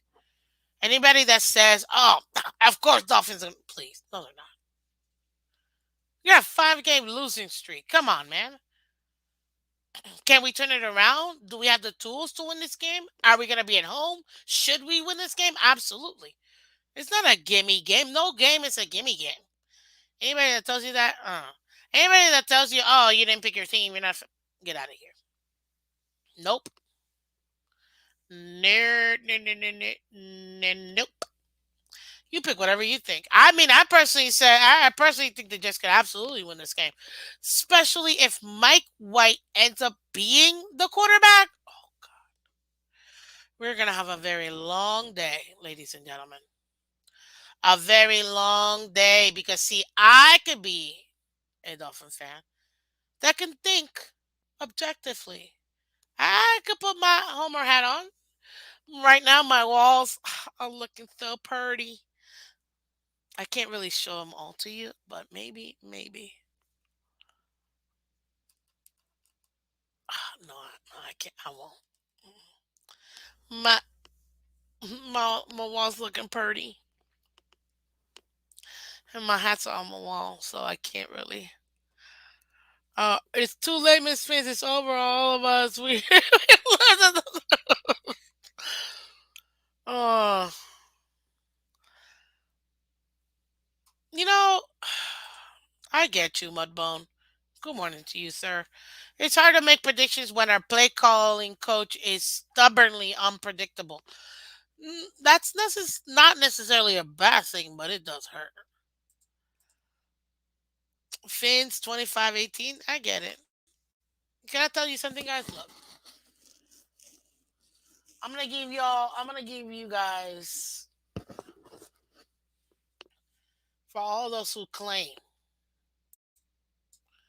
you're just a homer, Miss Fins. Hell yeah, I'm a homer. Why not? But I'm also a critical analyst of this team too. Prior to the start of the season, I can tell you the exact same date because I date everything pretty much. May 11th, 2022, I made five predictions. Well, I made four, and then I updated it a couple months afterwards. Super Homer me, Possibility me, Realistic me, and Super Realistic me. It's only like two people that know my Super Realistic me, and I'm not even gonna tell you. At least you know what? I should be able to tell you because we've already surpassed it. So I can tell you my Super Realistic me this year, guys. And this was back May 11th. Oh no, I should probably have this. No, I'm not gonna have that. I'll talk about all that after the season's over, because then that'll be fun. You guys would be shocked what I thought that this team could actually do. In a 5 game losing streak, AA still at the podium cracking. Sean, Sean, I love your comment. Sean, I absolutely love your comment. I can't post that and it has been flagged, but your comment is priceless, sir. That's all I gotta say. That's all I gotta say. The price you've made my morning. Thank you. That was hilarious. That was hilarious. So let's do a quick Q&A session, guys, real quick. Because I want to go ahead and go over this. I'm gonna end this poll real quick. So Q&A session. Give me your questions so I can pull them up and I'm gonna answer them real quick. Let's see here. Okay, so how many touchdowns from Skyler are we gonna get this? So 35% of you guys said 2 touchdowns. 32% said one. 21% said three, and only 10% of you guys said four. So I would say about 67% of you guys say at least 1 to 2 touchdowns he's gonna do. Okay, cool. Um, I'm not surprised with that. I'm not surprised with that. Um, and to be honest with you, I think that's fair. I do think he has the skills to make it happen. So that shouldn't be an issue at all. Now let's go over here. So I got a couple quite already out with the hitters. Let's do this. I'm proud to be a homer too, guys. Hit that like, keep hitting that like button, guys. At least this is the one last time y'all to be positive this year. We don't know the future. Yeah, that's true. Are you done with your evaluation on Tua? Kenna, great question. My answer to that is no. I told everybody I'm gonna give Tua all year long.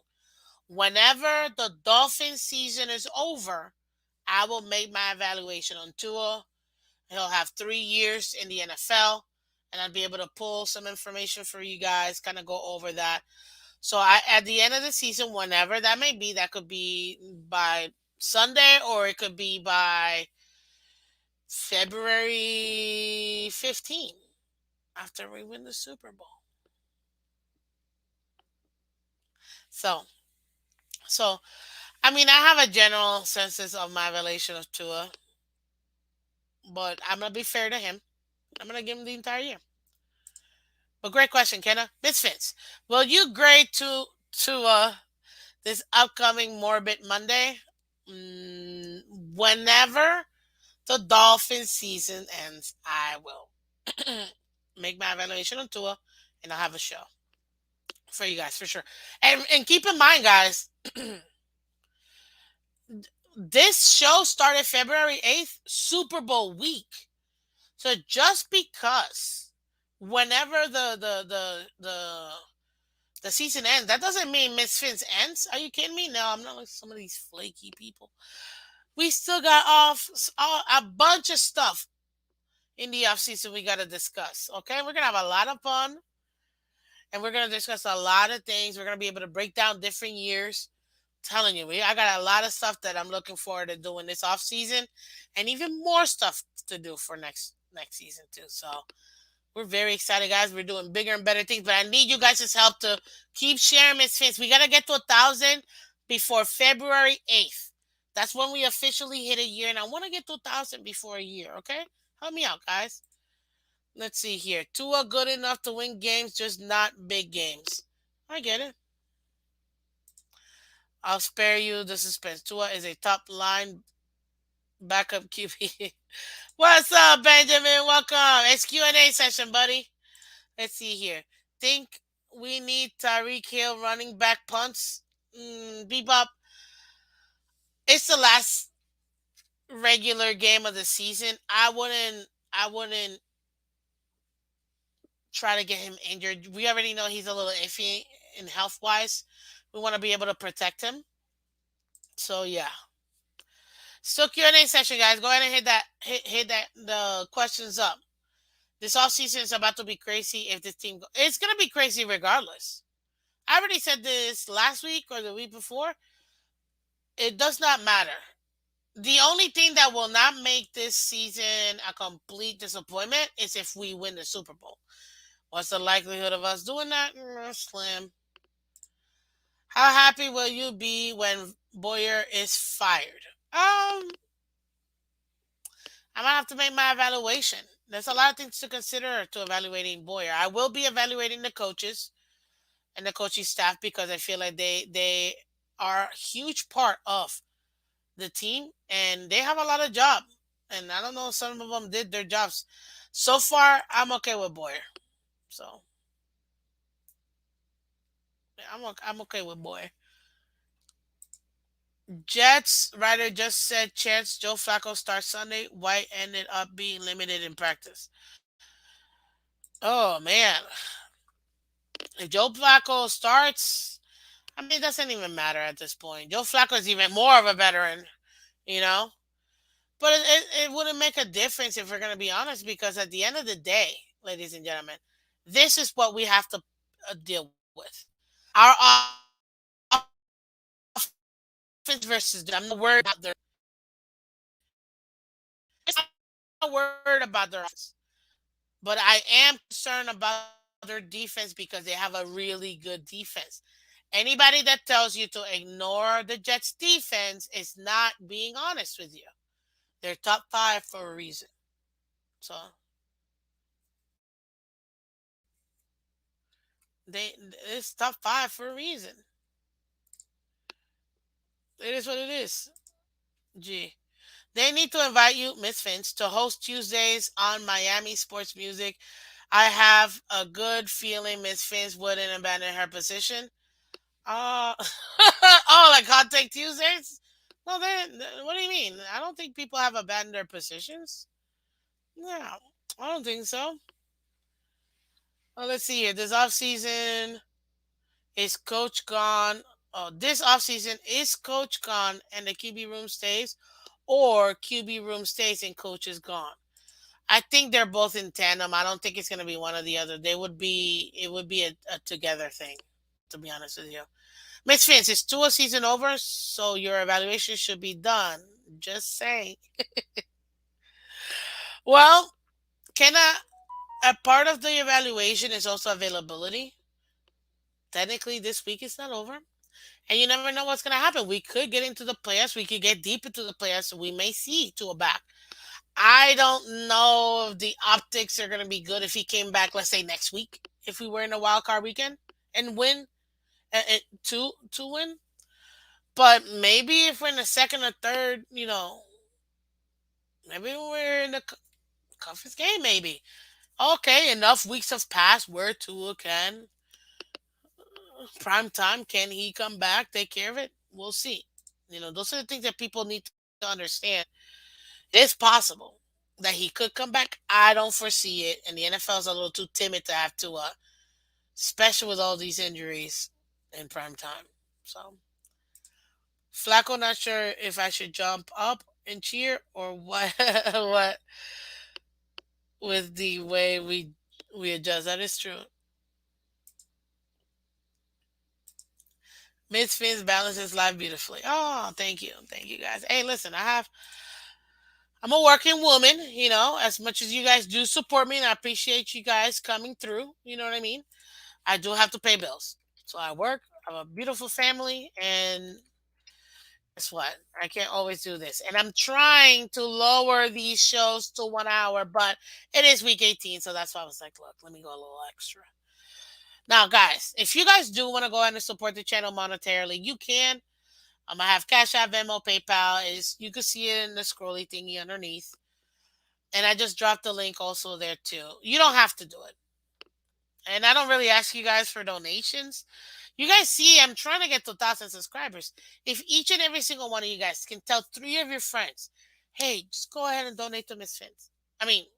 Feel free to say that too, but go ahead and subscribe to Miss Fins. That's it. Just tell them to subscribe. Tell them to subscribe. We gotta get to 1,000 subscribers by less than a month, ladies and gentlemen. We need 1,000 subscribers because I'm trying to get to 1,000 before the season's over. So I would really appreciate if you guys can help me out with that. Okay, so please, please, please help me out with that. I just need under 250 to make that happen, guys, and I can't do it without you guys. Okay, so please go ahead and set that up because that would be great. Okay, that would be phenomenal to have you guys to support. But like I said, if you do want to, it's the Cash App, Venmo, PayPal. Um, what do you call it?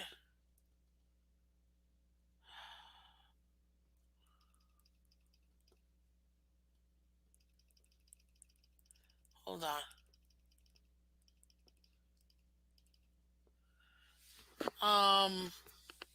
Yeah. So that's pretty much what we have here. You know what I mean? You don't have to donate, but like I said, if you do and you want to bless Miss Fins, it really does go back to the channel, and even a buck. Dollars add up. I don't know about you. I know if I put $1 again, another, it adds up. If we get to the playoffs and Tua plays and loses first round in the off season, if we are able to get Lamar, do we get him or give Tua one more year? Who says we couldn't have both? You know, just saying. Now I like Lamar. I would totally take Lamar. I'm with Chase. I totally take Lamar. But there are a lot of options for the Dolphins. People say Dolphins don't have the Dolphin. They say that um we don't have the cap space. We don't have to pick guys. There's so many ways of doing it. Look, like I said, one of my mentors is TD Fintalk. He's phenomenal. He goes over all this stuff all the time. I'm constantly learning from other YouTubers all the time. And we will be breaking now the cap room, the cap space, all of that. Who should stay, who should leave. If you guys didn't catch, do me a favor, go this week. I forgot if it was Tuesday or Wednesday. I think it might have been Wednesday. He had me, no, it wasn't Wednesday because I was working all day Wednesday and I couldn't do my shows. So Tuesday. TD had me laughing so hard when he was literally saying, offensive line coach, fired. Boyer, fired. Special teams, okay, maybe it wasn't special. It was center. So maybe you stat. And then like two, three other people he already fired. Nope, you know what? Special team fired. He was, he was firing everybody. Landon Roberts cut. This person cut. He was cutting everybody. Sanders cut. He even said Mike Gesicki cut. And then he was like, okay, look, I'm off for Mike $20 million for 3 years. If he takes it, A. If he doesn't cut, like I was like, okay. I was laughing so hard. So if you guys are that man is hilarious. Okay, imagine not getting Lamar because we signed that Chubb guy. That I'm telling you guys, that's one thing I will say that Chris Greer, if he does stay, which I think he will, he's very good at manipulating all that stuff. I'm telling you, Chase. He is. He is. So hit me up with more questions. What do you guys got for me? Because if what I'm thinking happens, ladies and gentlemen, you might have to be able to extend this show and give you guys a little extra.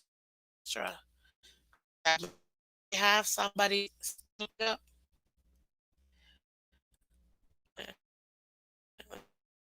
Let me see here.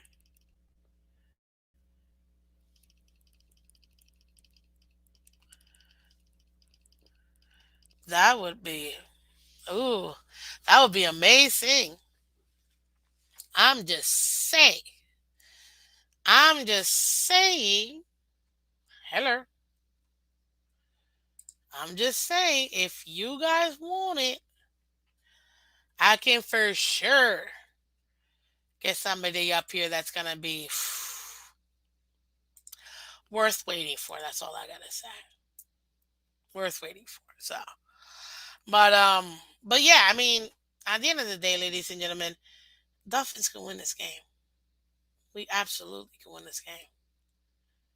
And people are gonna tell you that I'm telling you, we can win this game.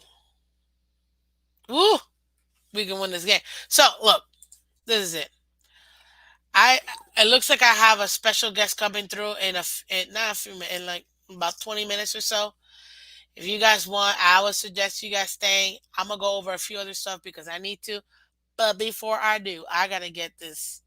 I gotta switch something real quick because I gotta think. Okay, if I do,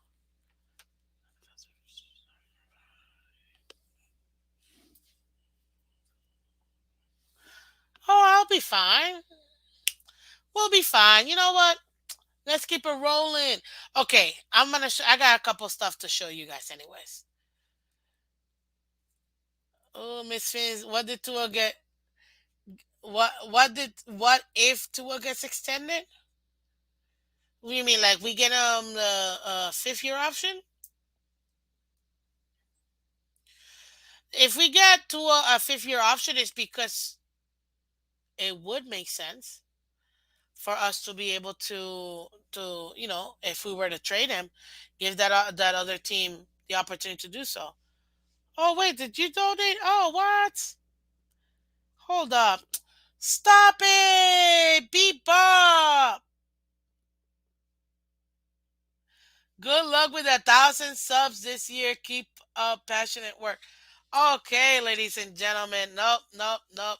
I gotta do this. I gotta shout them out. I gotta shout them out. So we got, ladies and gentlemen. Hold up. Wait a minute. Yep. We got, ladies and gentlemen.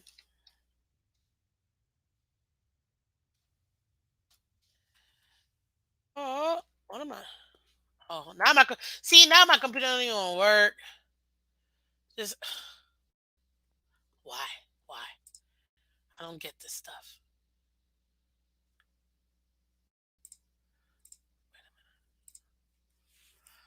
Gotta check one thing. Okay, I got a hard stop at 11:30. Oh, we're rocking on all day, baby. Let's go. Oh yeah, hold up, cause I got something for y'all. I got something for y'all. What up, Kenna? What up, 954 Vaughn? Listen, hold up, wait. I gotta do this, cause let's see here. Here it is. Uh, with what? Uh, there you go. And okay, ladies and gentlemen, I need everybody to shout out Beat Bop. He just donated $20 to Miss Phins. Thank you, Beat Bop.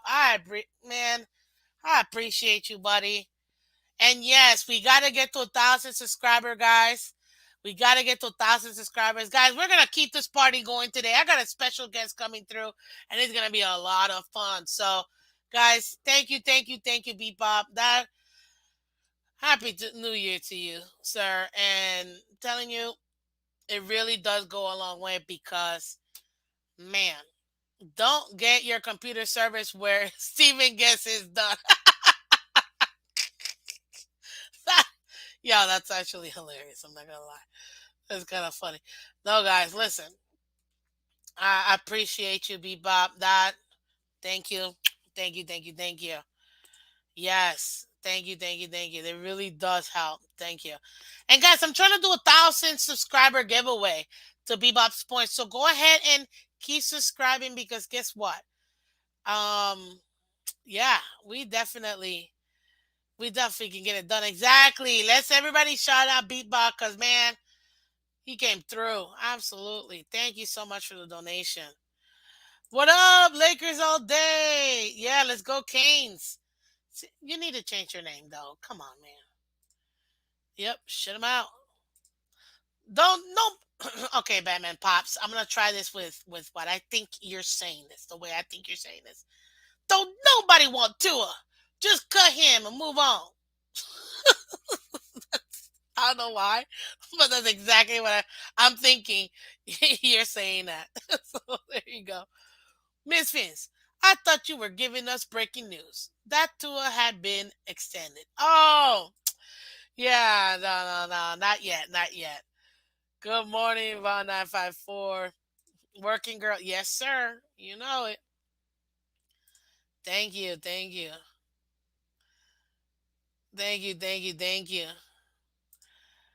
Why do y'all want to keep Tua a shot? He'll let y'all down. Not necessarily. He has an opportunity. He has skills, guys. He's not trash. It's just he's very frustrating because he's inconsistent. I said this in the off season. Look, this is what I need to. It's gonna go a mini evaluation, but it really isn't. Okay, be good and stay consistently good. Look for more than just a first read, and I need him to look the second and third down the field. Guess what, ladies and gentlemen? He actually did that middle of the field, that the pass between that nine to no, not nine, between like 10 to 15. That's what I needed him, or 12 to 18, and then past 20. He actually got better at that, but now he's not doing so well in the dinking and dunking, which makes no sense to me. But it is what it is. I'm just one of many that support you. Please press like button. You are right, and I truly appreciate you, Bebop. Thank you. Um, thank you. I'll tell you this: only thing to us consistent at is being injured. Did you say injured? Is being unavailable. Yeah, yeah. He has been consistent at that. So I'm glad, Batman, that you approved how I said your message. So let's go over this. So real quick, because we have to talk about this too. It directly affects the AFC. So I'm gonna discuss it. I can't pull it up because y'all already know that what do you call it? What's the thingy?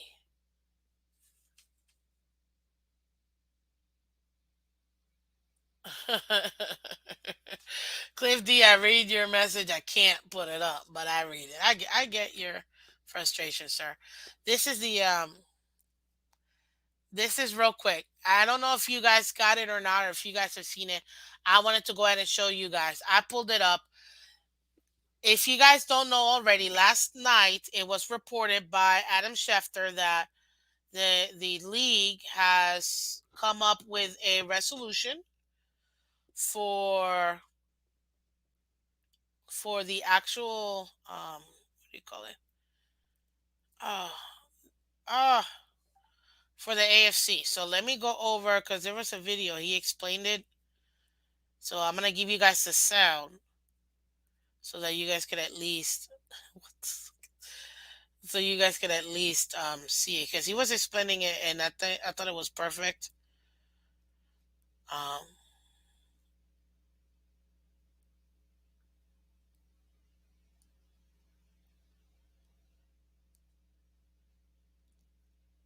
okay. Oh snap!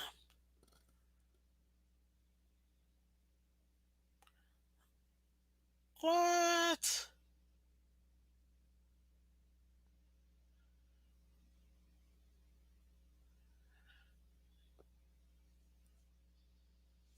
Sorry, I just saw something on Twitter when they show you some stuff. So frustrating. There you go. Let me see if I can find the sound real quick. Sorry, guys. I had it prepped up. You guys saw me when I did it this morning, and it just. Let me look up Adam Schefter himself. Adam Schefter. Yep. Man, this man got 10 million. Can't wait till I get up there. That'd be awesome. Okay. Was it Good Morning America? I can't seem to find this. But essentially, I can read the entire thing. They canceled the game. Okay. Let me know if I am rushing this. Lamar Jackson to the Miami Dolphins. You're not. A lot of people feel like Lamar should be here. I'm not surprised. So essentially, they canceled the game. The NFL has officially canceled the game. Their scenario is that to have they would prefer to just cancel the game and not have to force the teams to play it. My question is, uh, and now some people are saying it was speculated that they might extend it to 8 teams. That has not been confirmed that they are even considering that. But today they are, and I actually did report this on yesterday. They are actually going to. Okay, ladies and gentlemen. So they canceled the Bengals Bills game, right? They have established and given the governing body three scenarios in which they're able to determine whether, and it's all going to be based on four games: the Bills game, the Ravens game, the Bengals Ravens game, Kansas City Vegas, and then the Bills Patriots game. Those three games are are gonna be the essentially the highlighted games, and they're only gonna be the ones that would be taken into consideration because they don't want to disservice some team by giving another team an unfair advantage. So because of that, they are. Oh, I think I got it. I think I got it. Hold on. Let me see. From there has not played the last two games, but has been back in practice this week trying to recover from that SC joint sprain. No, that's not what it is. Let me get it in a second. What the NFL came up with. Okay, here it is. Fair and equitable. We've had coin tosses decide things before, right? draft spots. Let Look me at know if y'all Smalls can starting hear the it. game, overtime. This we've never quite had. So here's how it stands. Cincinnati wins the AFC North. We know that. They play Baltimore this weekend. If Baltimore beats them, I mean, Baltimore will have beaten them twice, but still lose the division title because of win percentage. The NFL did not exactly think that that was a fair outcome. Cincinnati does. Cincinnati not happy. I would expect them to vote against this today. Anyway, so let's say that happens. If Baltimore wins twice, they will have a coin toss to decide who then would be the host site if they played in a 3-6 playoff game. After that, the seeds would still stand. So let's just say Cincinnati was away for their first playoff game against Baltimore. One, if they were then supposed to be the host for the next game, they continue to be the host. So they could actually play away 1 week and then host the next week under certain circumstances. So I hope you guys got that. Yeah. Essentially, to me personally, I think the one team that does. Oh my gosh. Nah, I can't shut you up. I couldn't find you. Now I can't shut you up. Um, this is the problem in my opinion. Because it's not allowing.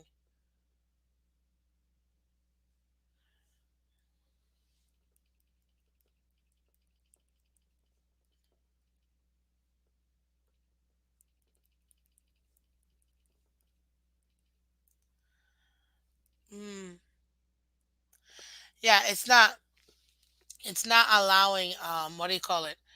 It's not giving a chance to Baltimore to get that, what do you call it? To get the opportunity to win the division. Because if, and the way that I had it, because I had the NFL predictor thingy, right? If,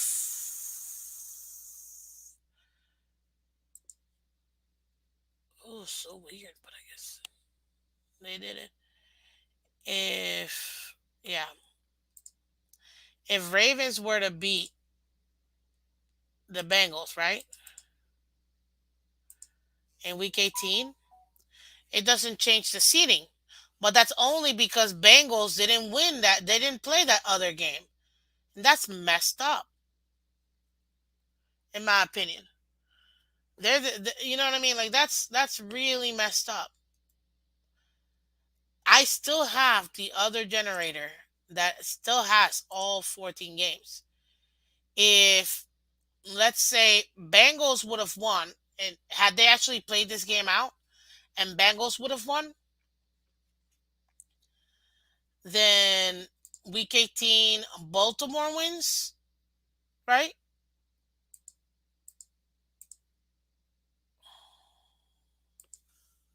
Hold up. Give me a second here.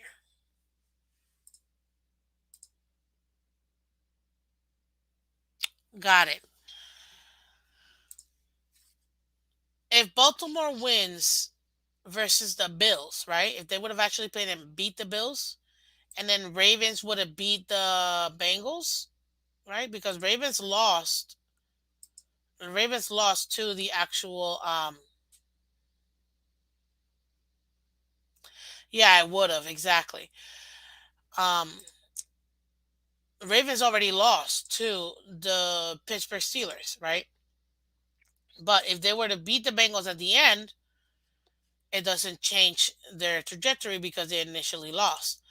But if the Bengals would have lost to the Bills, right? And then the Ravens beat the Bengals, they win the division. But that is no longer available for the. It's essentially it's automatically giving the Bengals the division and not allowing. Um, it's not allowing, what do you call it? Ravens to win the division. Which that's kind of, I mean, that's kind of messed up. You know what I mean? In my opinion, me personally, that's kind of messed up. I don't see why that's even happened. No, obviously, if the Bengals would have beat the Ravens at the end, they would have still gotten the division. But all them by canceling this game, it really messed everything up. It really did, and it's so fortunate because they don't, like, it's not Ravens' fault that obviously it's nobody's fault. Nobody's blaming anybody. It's just essentially by them not playing that game, they're giving the division over to the Bengals. So yeah, that's what that means. Because if the Ravens beat the Bengals in Week 18,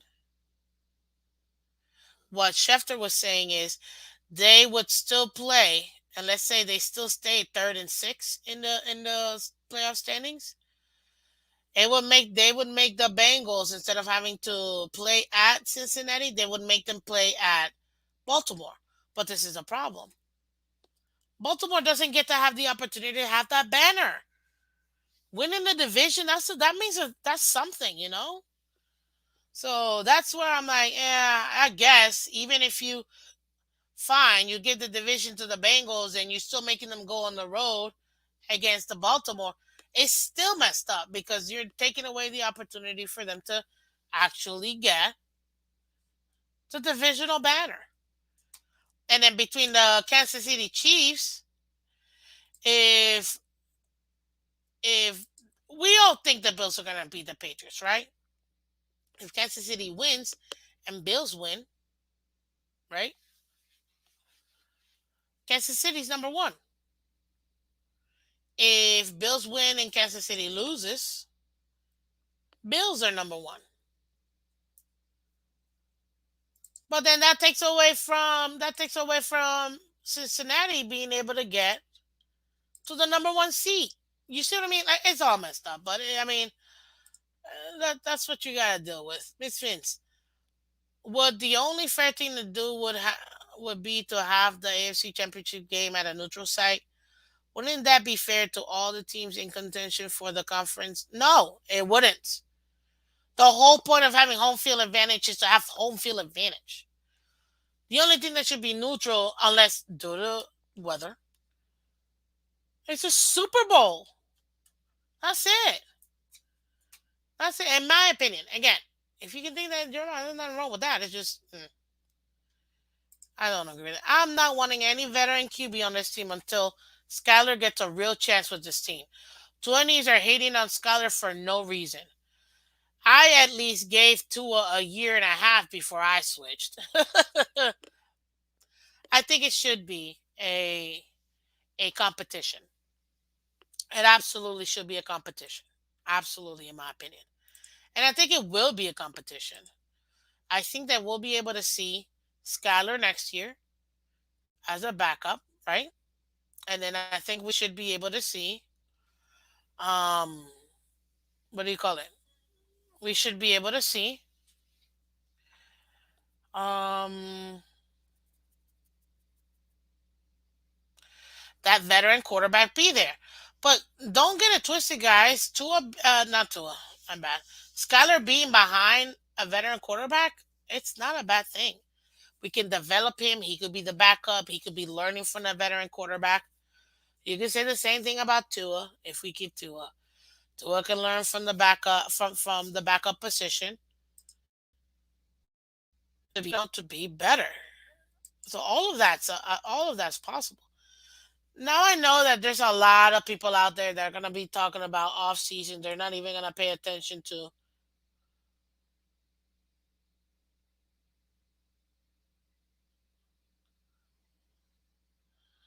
Uh,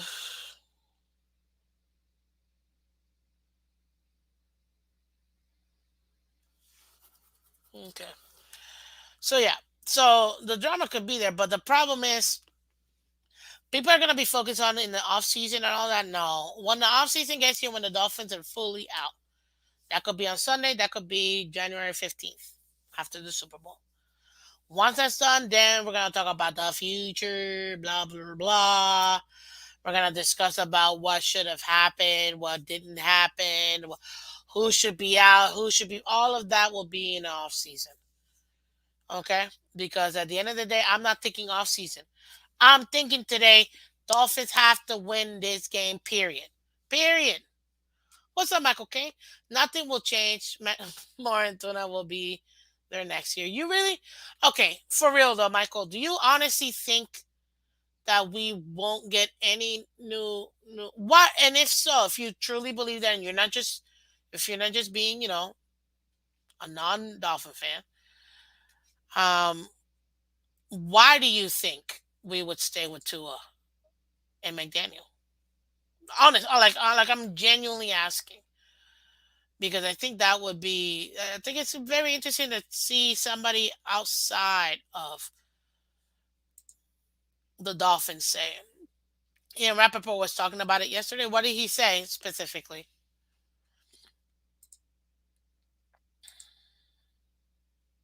If you don't mind, because hey, listen, this show is our show. It's not just about me. It's we're interactive over here, so we're discussing um we're discussing everything together. So talk to me and tell me what you think, because I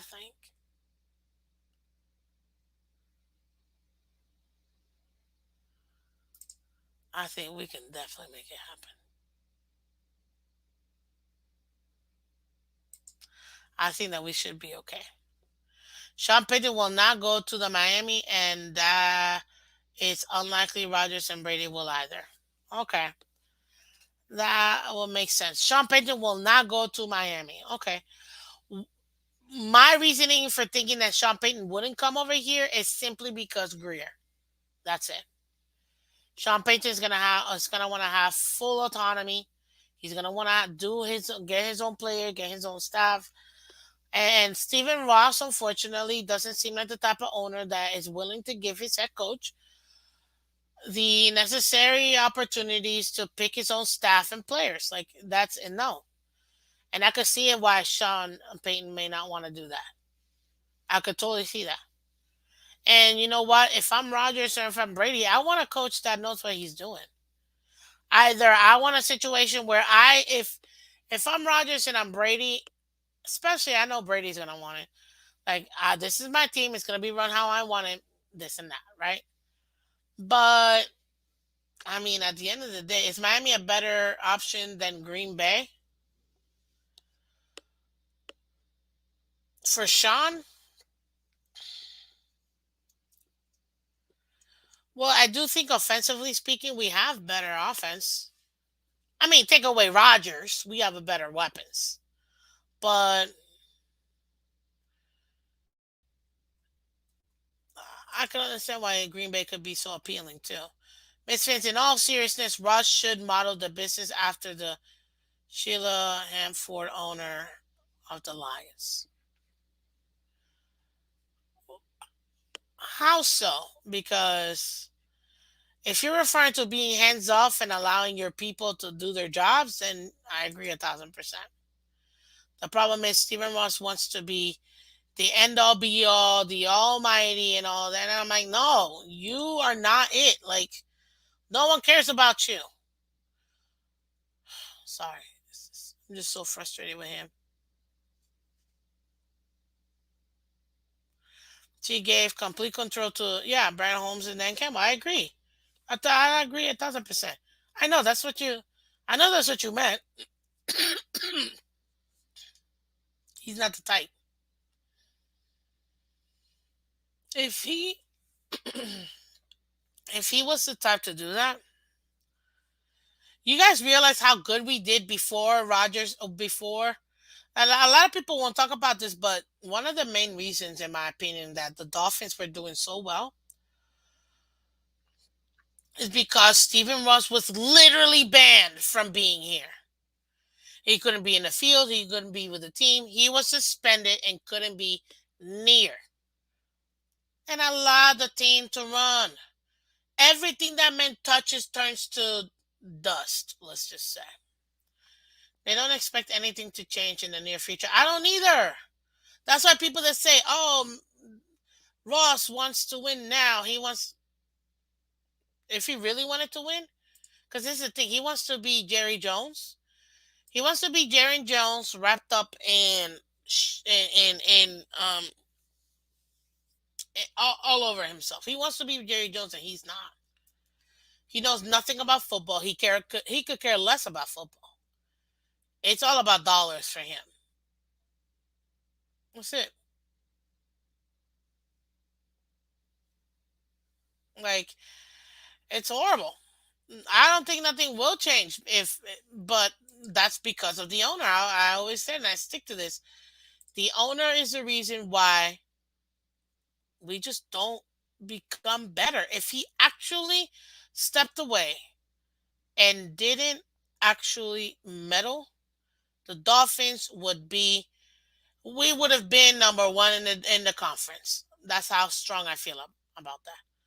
Owners make their money either way because of the CBA. Trust me, I'm fully aware. But he meddles. I guarantee you, if Stephen Rush didn't meddle, we would have never gotten to it. I promise you that right now. I promise you on all. I'm telling you right now. People are like, no, it was Greer that pick. Oh, what's his name? Didn't want to. Blah, blah, blah, blah. Stephen Ross saw the dollars. That's what he went for. And you know what? The fans are morons in this one sense. He thought the fans was what the fans wanted. He gave the fans what the fans wanted. Heck, I was one of the thank for a deal. Thank for a deal. I ate it up. But jeez, man. Ross spends most of his time in New York, so who's to say he's not a Jet or a Giant fan? He actually spends his time in Detroit. That's where almost all his business is. Good morning, Alan. Welcome.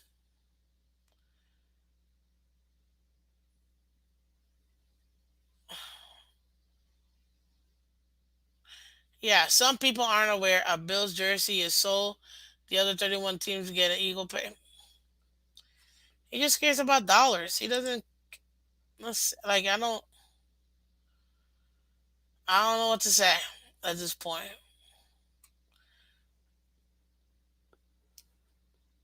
It's just very frustrating. Very frustrating. Oh, that's all it is. To be a Dolphin fan is very frustrating because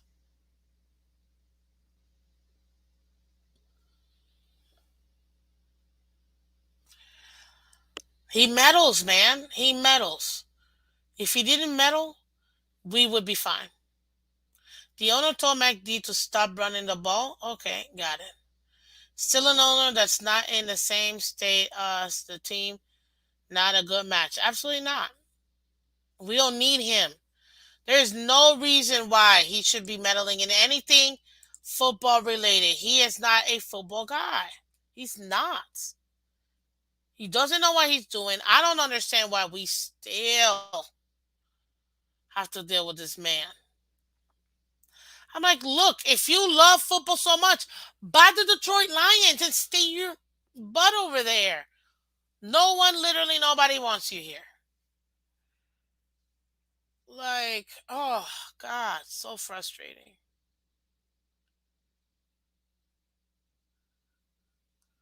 So frustrating.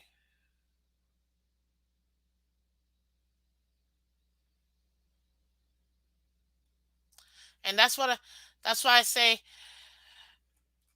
we need to figure out a way to get rid of this man because he is literally the reason why we are not winning games. Well, not the reason why, but he's a major reason why we don't win games. He's a major reason why we are not allowed to explore other things. Even though he may do one thing, don't haven't you realize that every time he tries to do something, somehow we get in trouble? I'm like, fire him, punish him. Don't punish the team. We didn't do nothing. What's up, Sir Lord Commander? I see we just got a new subscriber. Appreciate you, buddy. Thank you so much for subscribing. Yay. Fords won't sell. No, they won't. They shouldn't. They shouldn't sell.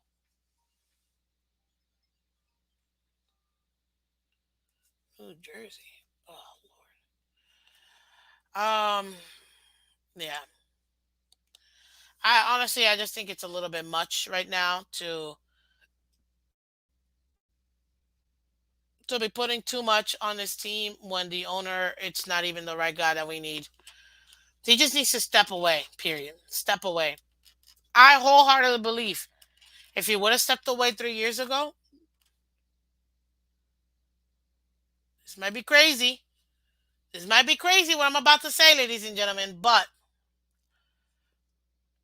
if Stephen Ross would have stepped away 3 years ago, I don't know what y'all remember happened 3 years ago or 4 years ago. Let's go 4 years ago. If he would have stepped away, the Miami Dolphins right now would have been in legitimate playoff contention right now. Like literally right now. We would have had Flores. We would have had some other offensive coordinator. We would have had a different QB. This team would have been gelling, winning 12, 13 games a season. We would have been winning the division. Telling you. But unfortunately, we got stuck with what we got stuck because of him. Snyder is being forced to sub because he tried to swindle the other owners out of money. Whereas Rudd did was just discussing but only hurt the Dolphins and their fans. Yeah. Well, what he did, he's not the only one that's done it, whatever, tampering what they claim he did or didn't do, whatever. The problem is, other teams, they just lose a third rounder. They punished us even worse, which that's definitely not equivalent to what it didn't. The punishment did not fit the crime, period. Because other teams have meddled, other teams have quote unquote tampered, and at most third rounder they've lost. So, but it is what it is. You know, we are Dolphins, and that's what happens with the Dolphins. As far as this game, to me, the season's not over. The season is not over. Okay, I can't with this. I can't with these people. Sorry, give me a second, guys, because some people just.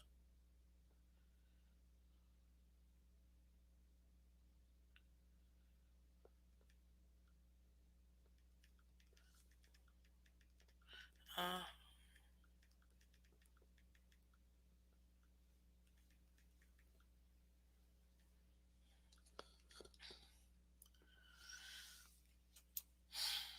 Lord, promise you, I'm telling you, crazy people.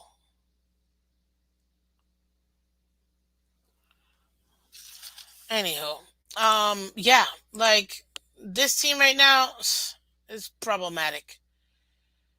We may see Ross being broadcasted on live TV sitting in his throne as the game winning either way. Overall, it'll be a bad look. I agree. Brady gets off scot free. Now ask yourself, why is that? I said it. You said it. Multiple people have said it. How does Brady get scot free? He don't get suspended for a couple games or nothing? No. No. Okay. Okay.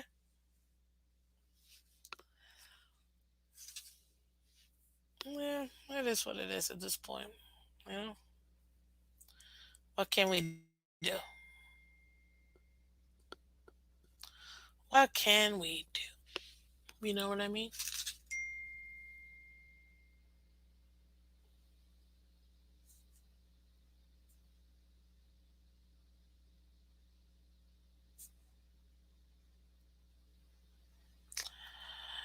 I'll give you the most generic answer I could possibly give you. Give me something. Just, oh, Lord. Look, I know that we talked about the game on Sunday. I know some people believe that the Jets are going to win. Jets can win this game. It's going to be very frustrating. But we have to be real, Dolphin fans. What are we playing for? Hmm? What are we playing for? Because at the end of the day,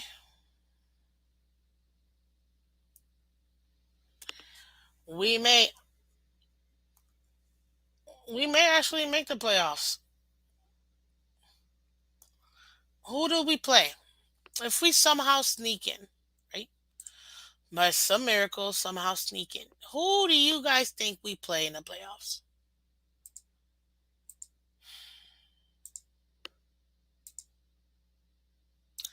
Yup, ladies and gentlemen. Only one team we play in the playoffs. If we somehow make it, one team we play in the playoffs. The Dutfellows. We play the Wings. Okay? The barbecue wings is what we would play. That means we gotta go one more time up to wherever they are at. And what's up, Bobby? Welcome from the Phins Sports Network. Good morning and fins up, everybody. Thank you. Yes, smash that like button, guys. We go right back up there where we were just were. To have which quarterback play? Because we don't even have a quarterback. We got three. We got 15 quarterbacks. At this point, I can't even tell. You know what I mean? So I want to play KC. We can't play KC. The only way that we would play KC is if Las Vegas somehow manages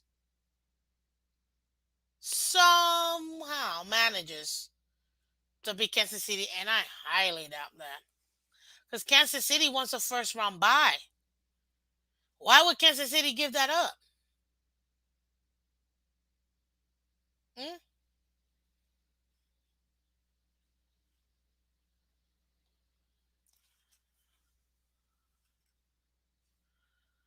Hmm?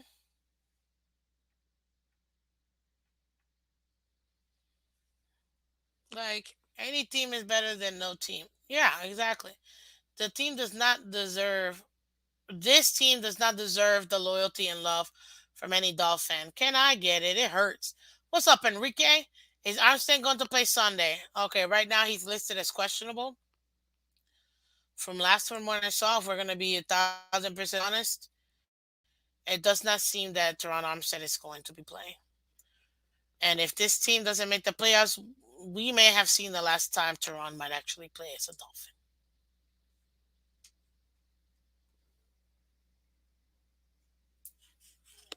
I mean, he signed a 2 year contract, if I'm not mistaken, or a 3 year contract. I don't know if it's 2 or 3 years. I think it might have been like 3 years, but really 2 years paid. So he might still be here next year, but I have to go back to the contract specifically.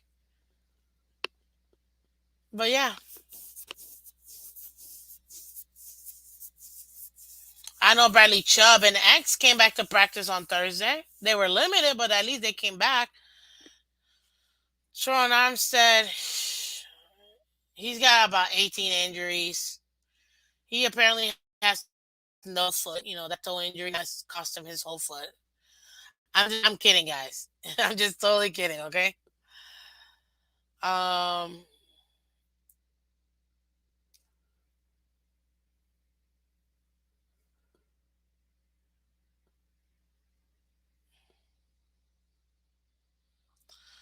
Oh, look at this. So Ford's Field is gonna change out of their turf. I'm told in mid-January they had a previously planned change out of their turf. Um, and because at most they could be 7 seed, they didn't think that they would actually be hosting a game. So they're using this time to improve their field. Good job. I hope they go to grass, man. It is a lot more costly. I get it, but yeah. Mm. What if you trade? What if you trade him? Oh, Armstead. What for? He's too injury riddled, in my opinion.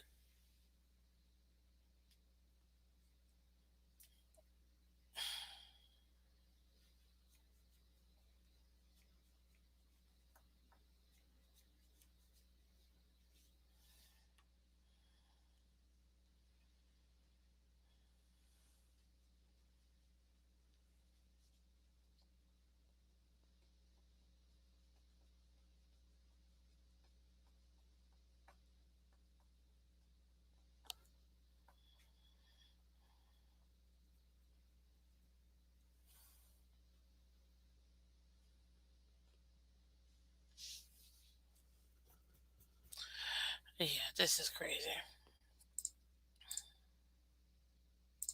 So yeah, that's the thing. McDaniel knows if Armstead isn't on the field with Tua, it would be a disaster having Tua on the field. This is the problem. And funny how Armstead only plays with Tua. Yeah, I know that's ridiculous. How could a dome go to grass? I'm not saying that they will go to grass. I'm just saying I hope they did. But I guess they are changing out their turf. That's just what they reported. They didn't say anything about grass. They're just changing it out. So there you go. I added the grass part because I really like grass fields, um, but no, they're gonna be turf. They're just changing it out. That's all. Um,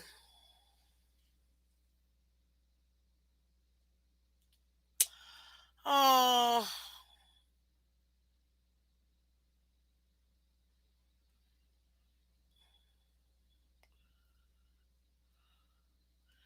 man, Giants are expected to sit key starters. That's a bummer. I want the Giants to win.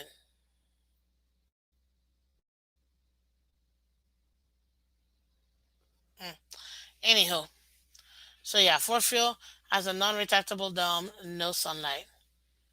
Yeah, like I said, I added the grass part because I like grass fields, but they are just fixing their turf. That's all. They're fixing the turf. Nothing wrong with that.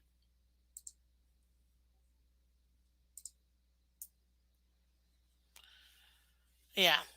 This is gonna be what do you call it? FaceTime into our team meeting today to talk to players and coaches. Oh look, update from Damar. Looks like Damar FaceTimed the team into their team meeting and they were able to go ahead and kind of talk to him. So that's good. I'm glad to hear he's doing better. I'm very glad to hear he's doing better. None of it is fair to anyone. Bills basically forfeit the one seed. Bengals somehow have no chance. Baltimore gets screwed. Only KC benefits. See, actually, if Kansas City wins, Bills get the first seed. The only ones really getting screwed are the Ravens because they're giving the division to the Bengals. Bills still have a chance of winning the number one seed if Kansas City loses and Bills win the game. Sola Damar is on. Yeah, exactly. Miracle of science, exactly.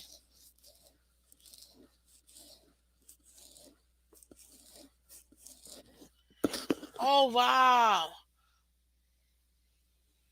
Former NFL running back Peyton Hillis is in critical condition after saving his kids from drowning in an ocean. Hey, that's a father right there.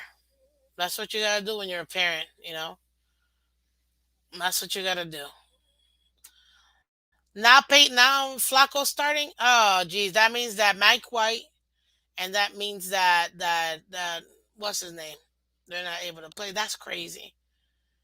They didn't decide any of that yet. That's all being discussed at meetings today. Yes, the whole field. The NFL commissioner presented three scenarios of what they could do,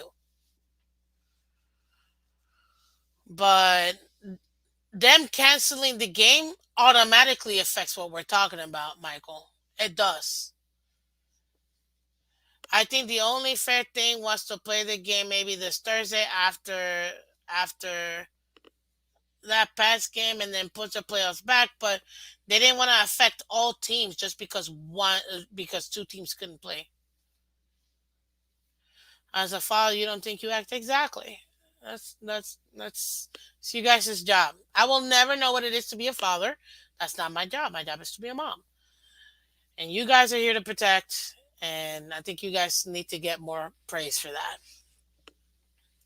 So if Deron doesn't play this Sunday, that's the only way I'll get rid of Mike McDaniel. Okay. Because then you think it's this. Do you guys think Mike McDaniel is sabotaging Skylar Thompson? Hmm? I mean, I feel like it's a hard question to ask. Do you think he's sabotaging Skylar Thompson by not having Teron play with him? Mm.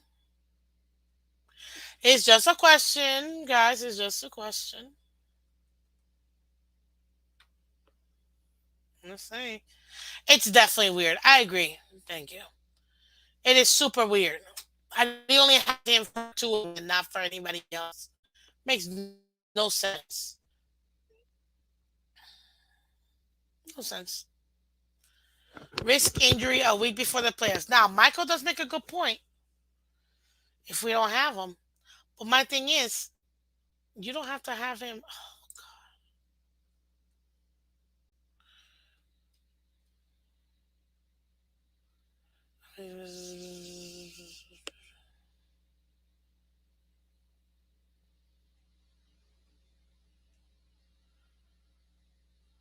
Uh, oh, nope. I'm gonna let you deal with that. I am not the director. Yep, that will be on the director. Anyway, sorry. But yeah, Jets front is better than New England's. Jets defense period is better than New England. And that's saying something because New England is already good. So yeah, it only helps his case to promote our seventh round pick. I agree. But the thing is, you're not promised the playoffs. You're not guaranteed next week.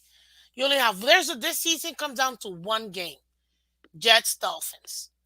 If we don't put it all out there, there's not a possibility of getting to after that. Sorry, excuse me. My voice is gone for some reason.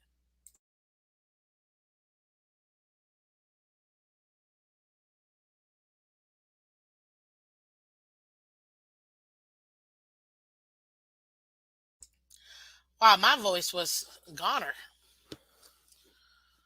So yeah, Skyler touchdown on the run to Gesicki is a play Tua will never make on the run and perfect placement.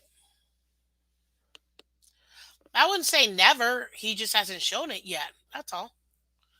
And I think Skyler better utilize Gesicki like his little heart and sense. Man, I'm telling you, I need to see at least my man 2 times. Just 2 times. Give me two touchdowns for Gesicki. These players don't respect Mike, and that's on display earlier this season. And I said it this offseason. One of the things I didn't like about McDaniel, he doesn't seem like the type to actually discipline the players. He doesn't. I'm like, why is this little guy gonna tell these giant grown men they need to do something? See, Flores commanded respect because he held everybody accountable. Unfortunately, what's up, Esther? Unfortunately, we don't have that with Mike McDaniel. He's two buddy buddies. And I said the real measure of this head coach is gonna be when things get tough. McDaniel, did you lose? Did you lose the locker room, sir? Mm? Did you lose the locker room? Tua's a mama's boy. Oh, not necessarily.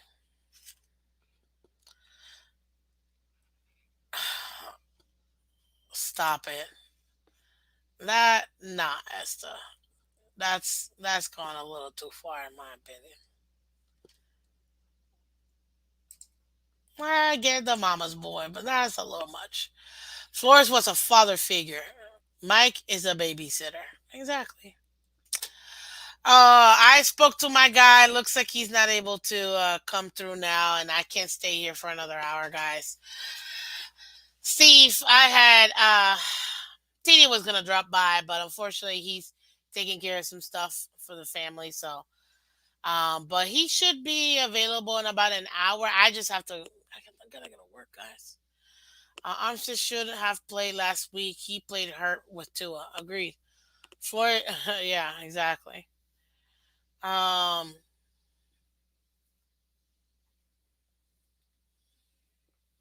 that are treating Damar Hamlin are amazing. Yeah, I told you. He just did a video call with the team. Said love you guys. So it's a good hospital. Definitely good hospital. But right now he's taking care of the family and the kids, so he's not able to come through. Ah man, I wish it would have. It would have been cool talking to him. I knew it was City. Yeah, it was City. Can we keep coming above eighth grade level? Yeah, comments are good. Comments are pretty good, so it's fine. But yeah, he's not able to. Maybe I can join him if he has a stream later today. I might be able to join him over there. But yeah, I don't think I'm gonna be done because this is gonna be the last one for the week.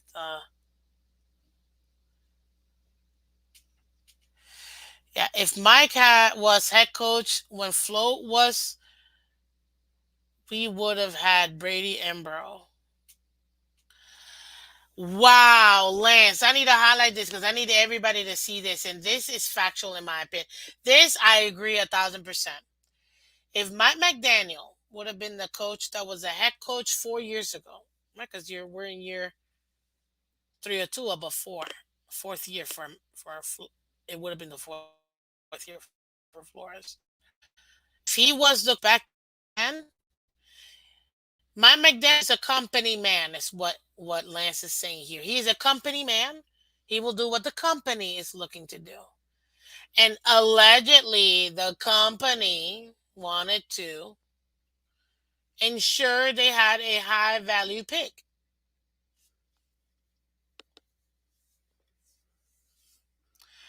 And I do think that that would have been the case. Unfortunately, they got the wrong guy. The guy with actual morals. So there you go.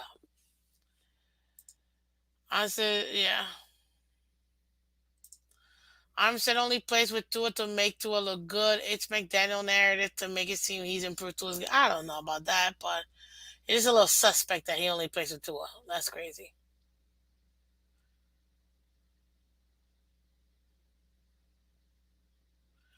Probably, Michael. Probably.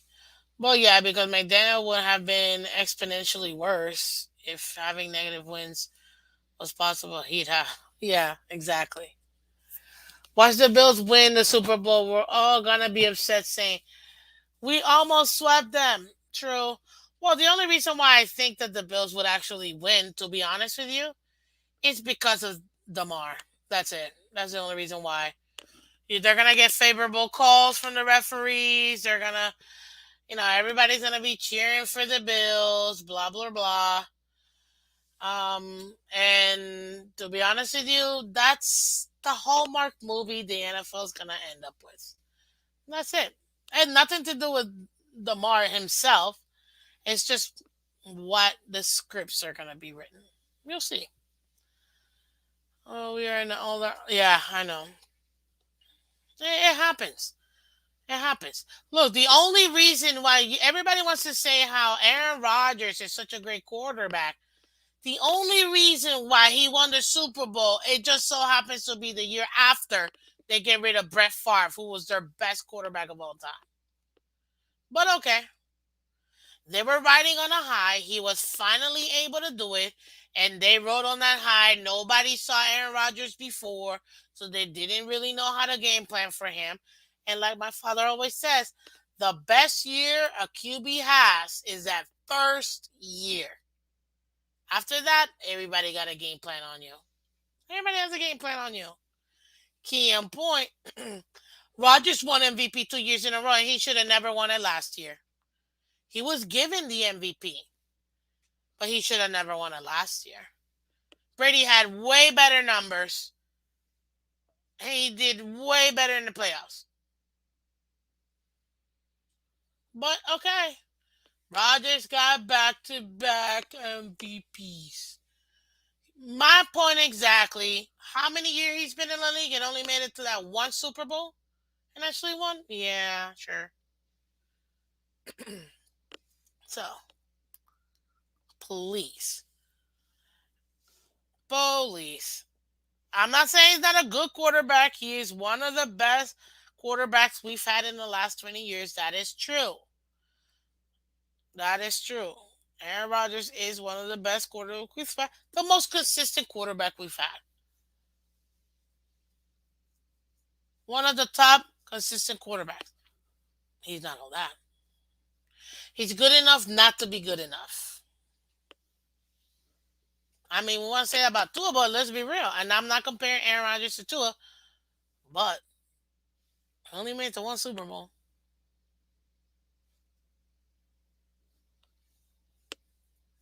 One Super Bowl. And that was on that high he was riding because nobody seen him before. Nobody had a game plan.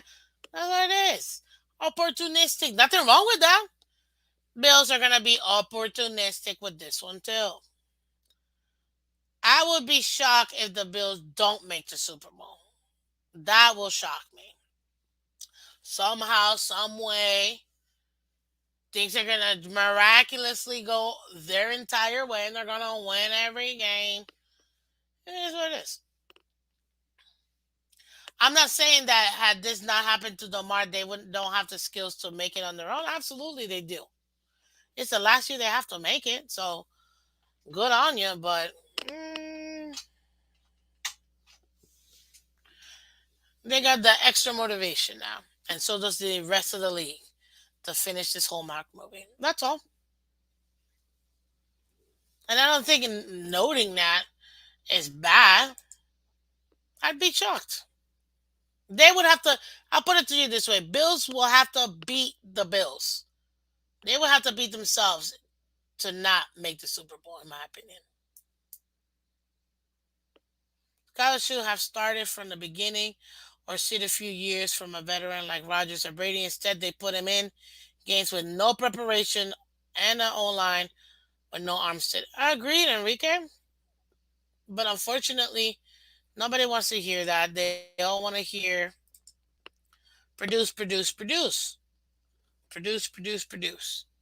I get it. It's just the nature of the beast, you know? Can't spell Bills without two L's, and New England gonna give it to them. Ah, hey, that was so adorable, man. I love that. I absolutely love that. That was probably one of the best things you could have said. Thank you. But guys, I can't hold out any longer, gentlemen, ladies. Thank you so much for coming through. If you haven't done it already, guys, you already know. Hit that like button. We discussed pretty much everything we needed to discuss about this game. I think the narrative at the end of the day is very simple. First, they take care of their business. They do. If they don't, we won't. So that's essentially it. If Raiders beat Chiefs, Bills will rest starters. Exactly. And they'll be able to know that by Saturday. But we'll see. We'll see. You might want to have your dog adjust your. Nah. Nah. Don't be mad, Mike, okay? Because I think he was pretty much right. You can't spend bills without two L's. Just saying. Just saying. But guys, thank you so much for coming through again. This is Miss Phins. I'm Miss Phins. I appreciate each and every single one of you guys joining me this morning. We were able to discuss, like we do pretty much every Friday when we're talking about the game, the weekly game preview. What's up, AJ? Welcome. Man, Teddy is so unlucky. He was playing good against New England until that one play, and I guarantee he would have won that game had he not dislocated his finger. I know. Thank you guys for coming through. This is week 18, ladies and gentlemen, where the Jets are gonna go meet the Miami Dolphins and are going to be able to play a good game, in my opinion. Hopefully, Dolphins do win. Who's starting this week? Can Teddy still play? He was limited, but Skyler's starting. And we have Mike Glennon also too in the practice squad too. I believe we do have till Friday to elevate him. if Teddy can't make it. But yeah, that's gonna be good. Bebop, enjoy the game, Miss Fins, everyone too. Listen, Bebop, thank you so much. I will be at the game. I appreciate you so much for your donation, man. You're too kind. Thank you so much for your donation. It really does go right back to the channel. So thank you for that. Everybody else, thank you so much for coming through. I appreciate each and every single one of you guys for coming through. And if you haven't done so already, continue to hit that like button, guys. Thank you, thank you, thank you again, Bebop. Wow, I don't know how to spell. Look at this. It's supposed to say good luck. There you go. Good luck with 1,000 subs this year. Keep up passionate work. Thank you, thank you, thank you. I appreciate you so much um, for that $20 donation. Thank you so much, guys. Take care. Everybody on Twitter and Twitch, thank you so much for coming through. This is Miss Phins. I'm Miss Phins. Good luck, Dolphins. We got to do it. Let's make it happen. I'll be at the game. So if I get to see you, say hello. Take care, guys. And bye-bye.